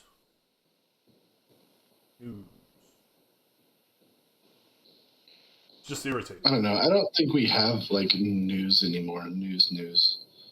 I mean, everything is slanted and everything is biased. You know what I mean? I think though, like, because you're always going to have a bias, right? Mm-hmm. I think it's important to basically come out and state your bias. Does that make sense? Yeah. So, like, I would one of the reasons we watch new media, right? One of the reasons we're doing this. Daddy. 1 second, baby. One of the reasons that we're doing this is because we are open about our opinions, and it's one of the reasons I watch the people that I watch is they say these are my stances on these issues, and here's why. And I think a lot of the mainstream media, even, you know, if you're on cable news, they pretend that they don't have a bias. And I think that's where the majority of the issues come in, is when they pretend that there's no bias. And there absolutely is. I don't think you can talk about stories, I don't think you can present stories without having some type of bias and some type of framing that makes it slanted. Mm-hmm. Does that make sense? It does. I just maybe it's just wishful thinking in much the way of, like, you know, we okay, so like CNN can write a story about Trump stopped 100,000 people at the border, or Biden let in 100,000 people at the border, right? So you can see this story on CNN, and a person on the left and the right can read the same story and come away with completely different outcomes. Sure, a person on the left might see the Biden story of letting in 100,000 immigrants between January and March as like, hey, this is great. We're taking in all these people or whatever. Or somebody on the right might see it and be like, oh my God, what the hell is happening? This is terrible. Why do we have another crisis at the border, kind of deal? Yeah. So it's the same story, the exact same story, but come away with very different outcomes. Yeah. And takeaways from it. So, you know, that's why I think it's important to just hear the facts, and you know, that's where the news should be. Like, hey, there's a blockade in Yemen, and you know, this UN doctor said there's 400,000 people that are about to like starve, and their children, right? Like, that's a problem. When did that blockade start? Did it start when the United States like pulled their support out, and like, or was that fuel blockade been going along for a long time? Right. You know, I couldn't even get the real answer out of that one, because if people were starving for 3 months, they're probably about to die. So if that stuff has been going on for longer, then they would already be deceased, right? At that point, they would have already starved. So, I mean, it's like, hey, Biden, great job, you pulled Saudi support, now they're starving the people of Yemen. Yeah.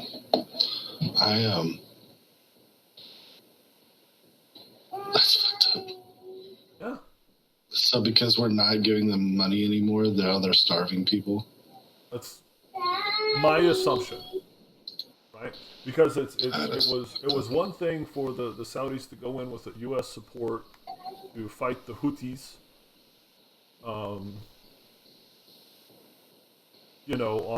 equal terms, right? But then if you no longer have United States support, well, it's much more efficient as a military strategy to just not let them eat. Yeah. As horrible as that sounds, like that's why sieges were effective on castles. If the castle didn't have enough stores for the winter, the army that's outside can go and hunt and gather and forage and feed themselves. But if you're stuck in that castle, then you've only got what you've got.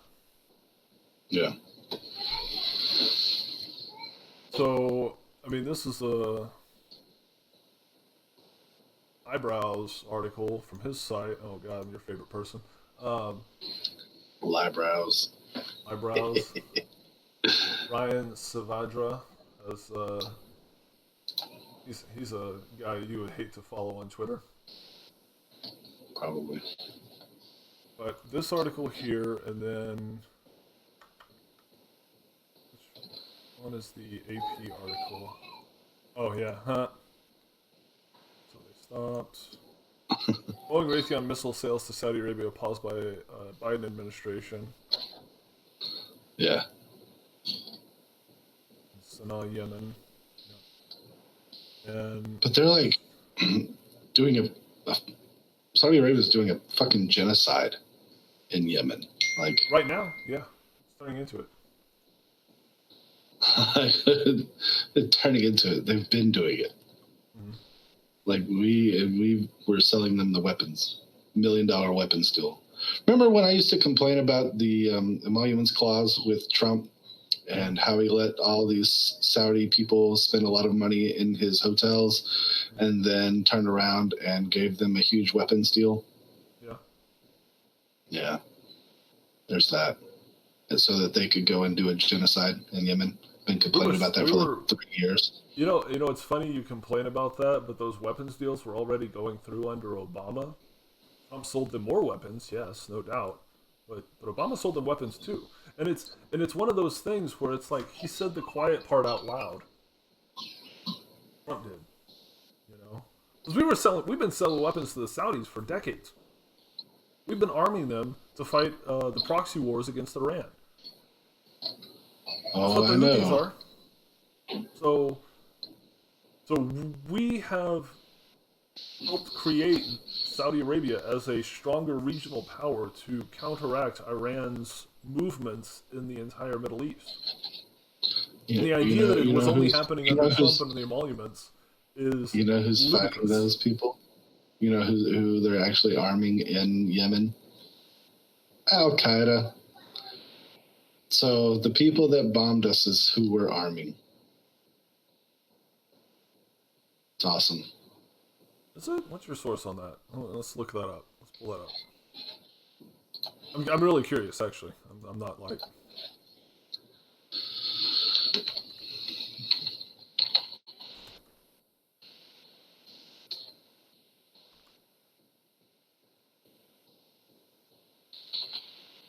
U.S. sold arms to Saudi Arabia and UAE end up in wrong hands. Hodeidah, that's the port that's struggling with food right now. Al-Qaeda insurgency in Yemen. That's 2019. About the right time frame, right? Here's one from a year ago.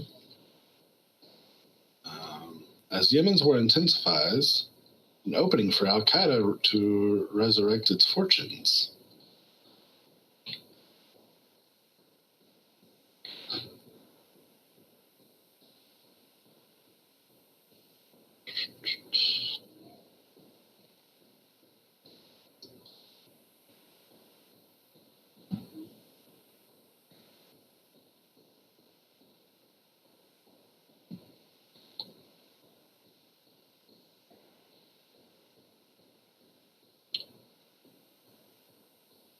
So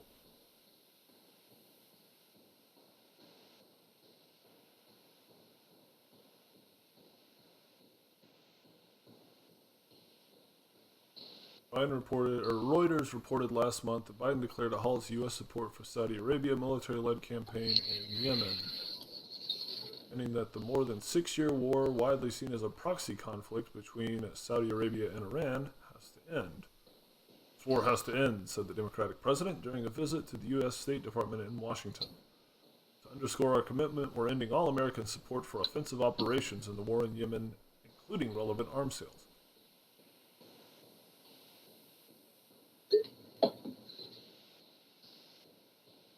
We continue to be alarmed by the frequency of Houthi attacks on Saudi Arabia. Escalating attacks like these are not the actions of a group that is serious about peace, said Jen Saki. I don't know how to say her name.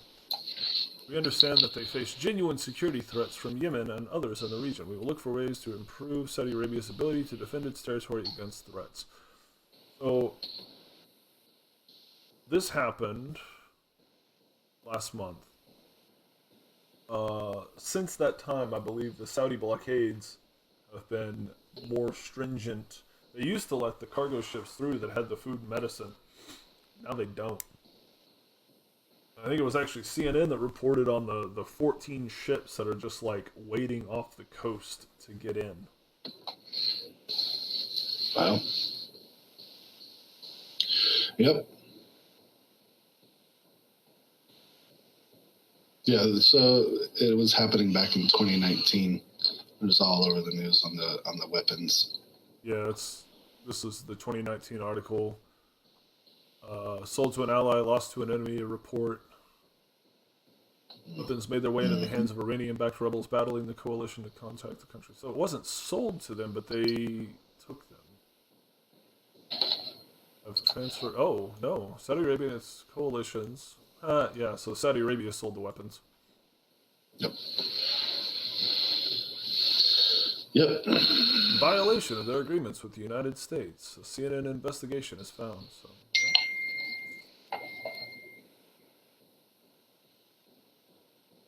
By handing off its military equipment, Saudi-led coalition is breaking terms of its arms sales. So yeah, so we should have stopped selling them weapons back then.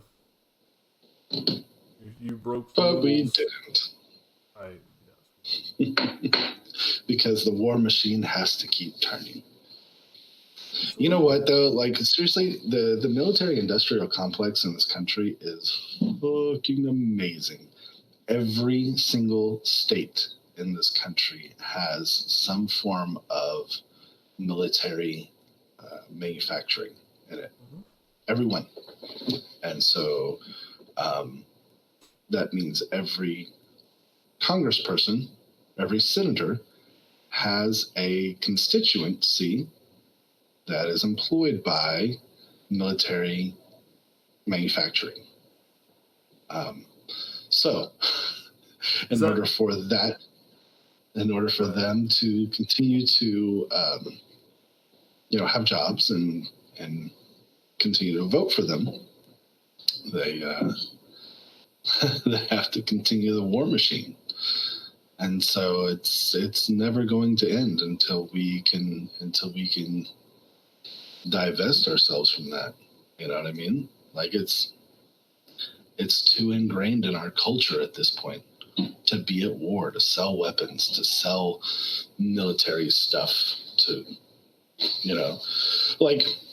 we've been in Afghanistan and Iraq, for what I think they just had an 18th birthday. Something like that. 2001. Yeah, so just turned 18. Can't vote. 20 years now.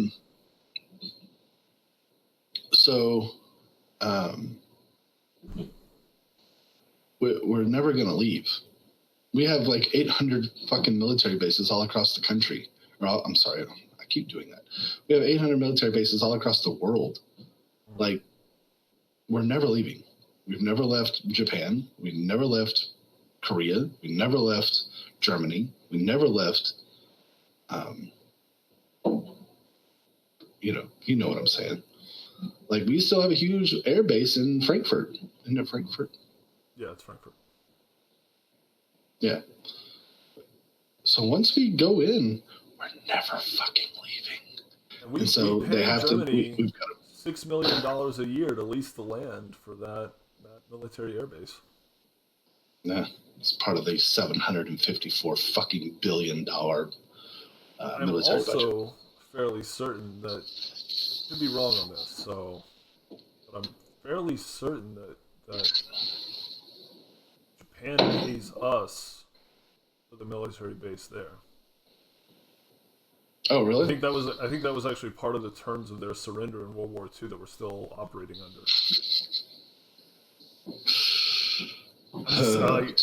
I'm pretty sure that's what that is. And then you had the 38th parallel, I think was in Korea, right? Is that the right one? It was the DMZ. 38th parallel is Vietnam. Sorry. For Korea, they also request us to be there, again, post-Cold War. That's an active military zone, right? Yeah, I understand Korea. I'm just saying that's not something we do as leave. Once we get a foot in there, especially since now we have to guard our oil that we're, extracting out of foreign countries with American companies. Most of those are joint ventures. So, like the Saudi Aramco company, the way a lot of those work, because I actually have some familiarity with them, it's kind of a lot like China and Saudi Arabia, right? Because the crown prince owns the oil, right? So you have to work through their company, kind of like De Beers, and they own all the diamonds in the world just because they said so. The crown prince kind of does the same thing in Saudi Arabia.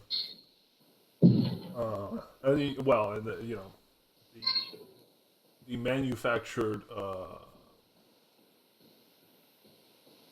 diamonds are another day. I'll come back to that. Yeah, I'm gonna add that to main topics, main themes, because there's a lot of shady things we can talk about with diamonds. But for oil, like the crown prince owns all the oil in Saudi Arabia, and to do business there, you have to do business with them. And so the Saudi Aramco is like the biggest oil manufacturer in the world, essentially. Everyone eventually has to do business with them. So they're getting money from selling the oil, but they're also getting money from companies and technology from companies to come in and work with them to build new facilities, refineries, manufacturing plants, plastics plants for additional refining. There's world scale refineries and manufacturing facilities in Saudi Arabia that we put there to basically distribute plastic to the entire, like, everything east of, like, Ukraine. And, like, those facilities there can like have that level of output. They're huge. Wow. Absolutely huge. Wow. So, but because it's like joint venture contracts and other things, it's like so many of the pounds go to one company and so many of the pounds go to the other company, or then they both sell it.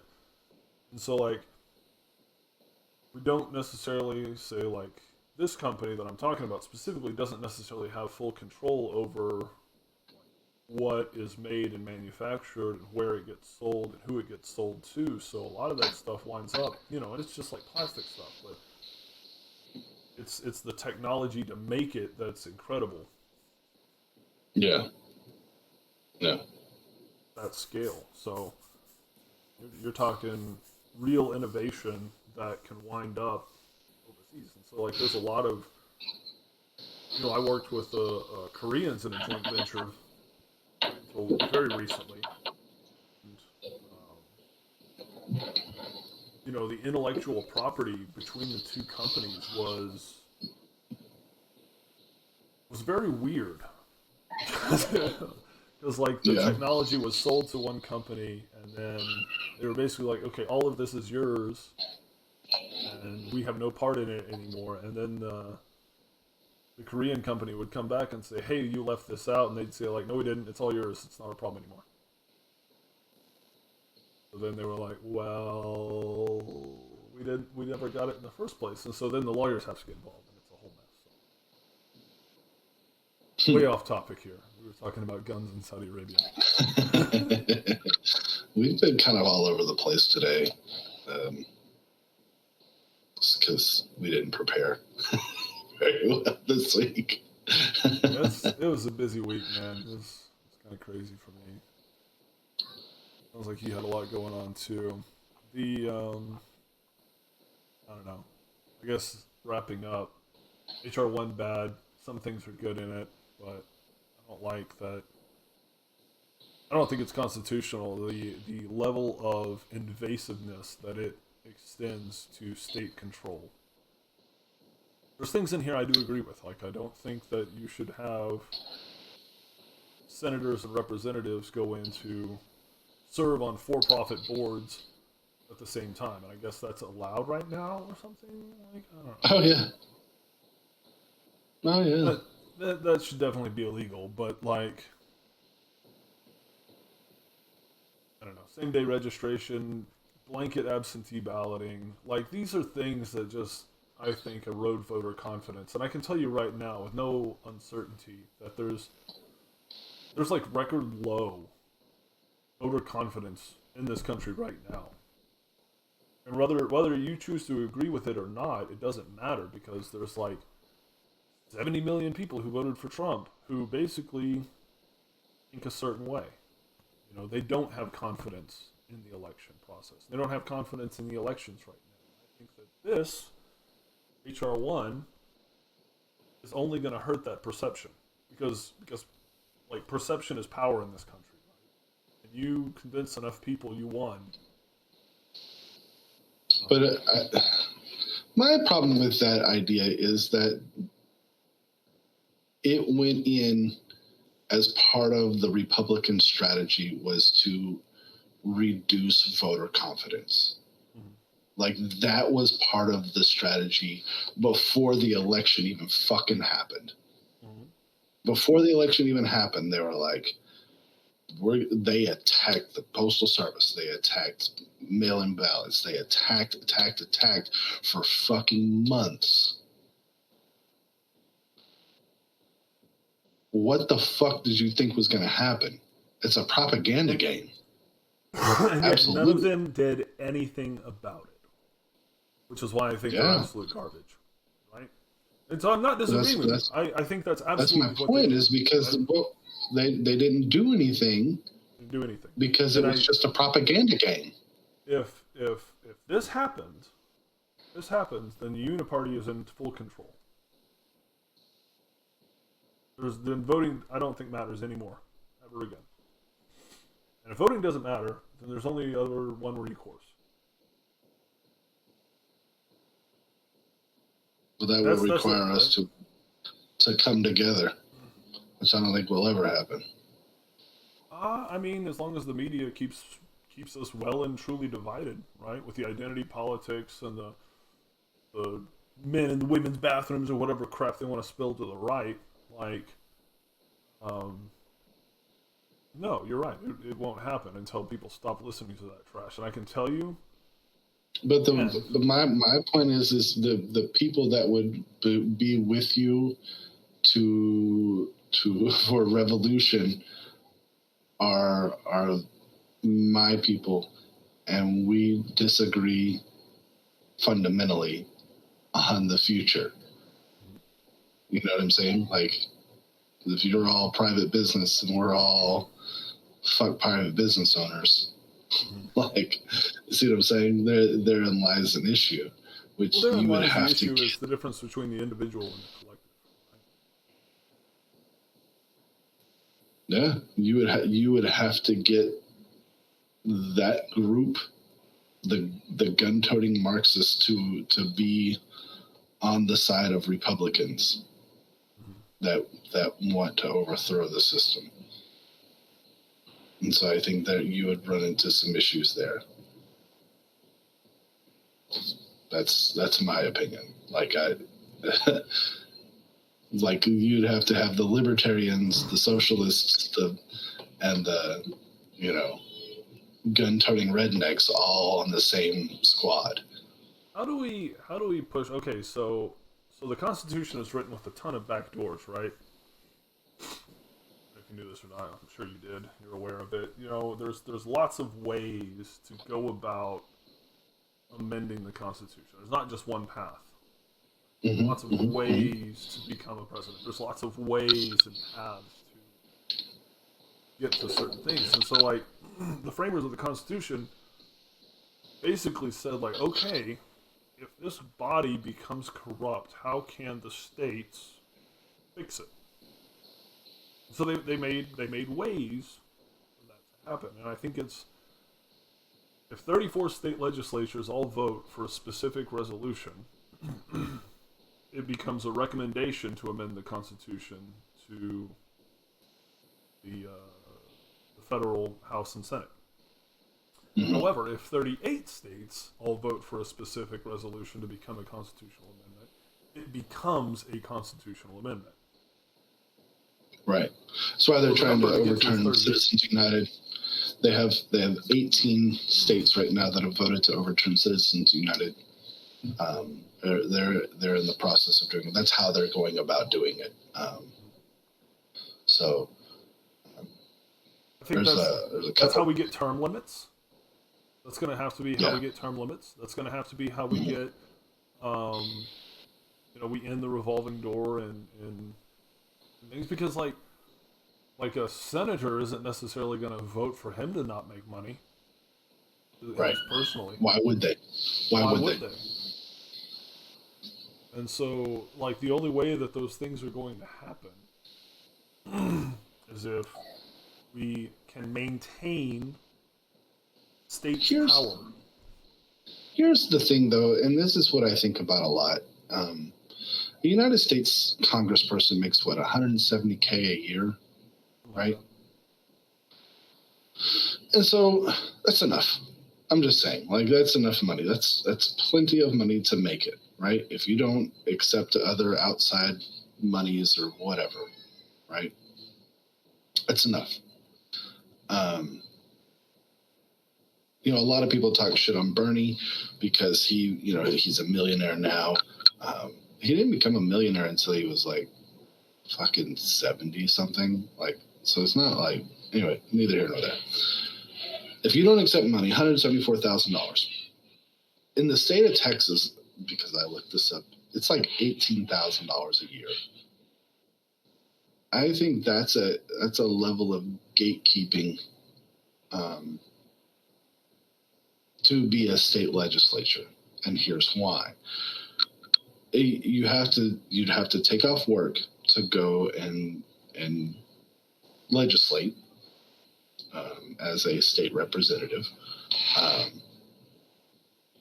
and so you can't really do that unless you're pretty financially stable.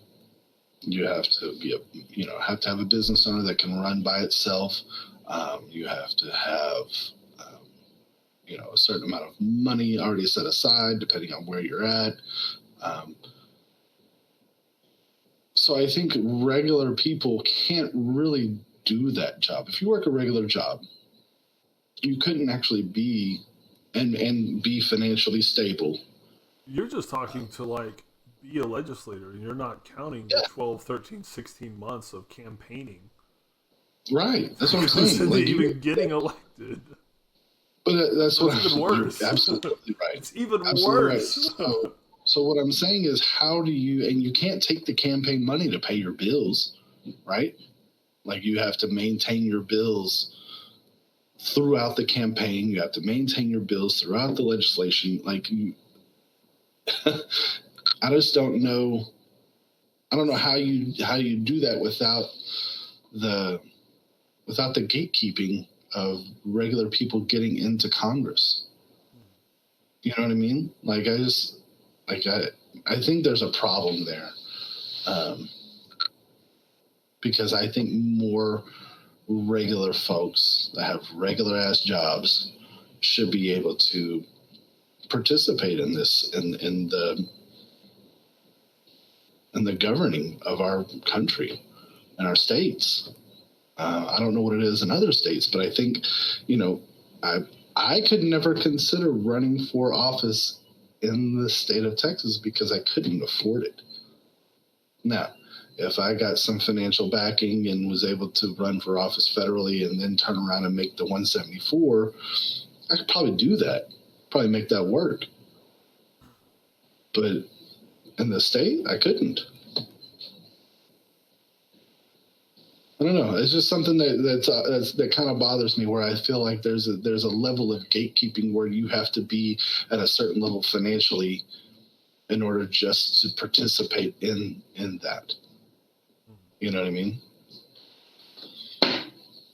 You make a valid argument there. So I think they should pay the state legislation more. If that's $18,000 a year is not enough to feed a family on. You know what I mean? And so, like, that's I think GAs make more than that. Huh? The state of Texas legislature, the House, only meets once every 2 years, I believe. Oh, really? And unless there's like a special session that's called by the governor or the lieutenant governor, whatever the governor has to call it. But yeah, so the state House, I don't know about the state Senate, the state House, I think, only meets once every 2 years to set the budget. It's the one thing they absolutely have to get done. And, various other meetings and whatever else, because you remember. Meetings regular session at noon, Tuesday of January, odd number of years. Maximum duration of regular session is 140 days. Yeah. So it's half a year, seems like, but once every other year.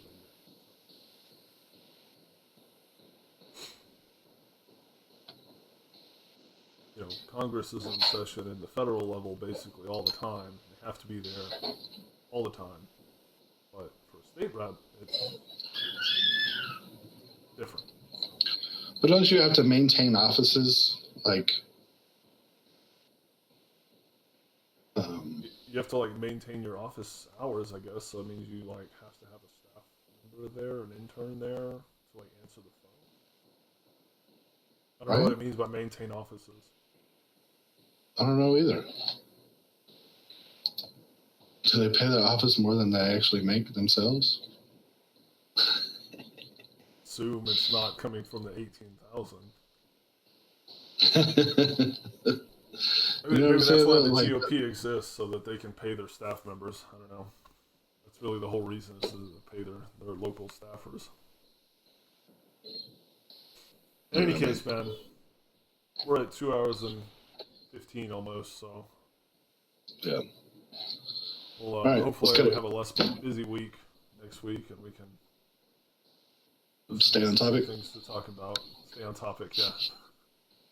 All right, man. Later. All right, bye. Out. Thank you for watching this episode of BroPartisan Hacks with Reese and Rob. We really, really appreciate you watching, tuning in. If you like this video, please hit the like button. Please subscribe to us. We're putting out content as often as we can. Share it with your friends. Get it out there. Get our names out there. Also, hit that bell, tap that bell right there so that you can get updated when we put out a new video. Rob and I are trying to pump these videos out as often as we can. However, we both have day jobs, we have families, so our schedules have to line up so that we can make a new video. Speaking of our day jobs, our opinions and views expressed are our own and in no way represent those of our respective employers. Thank you. Thanks again for watching.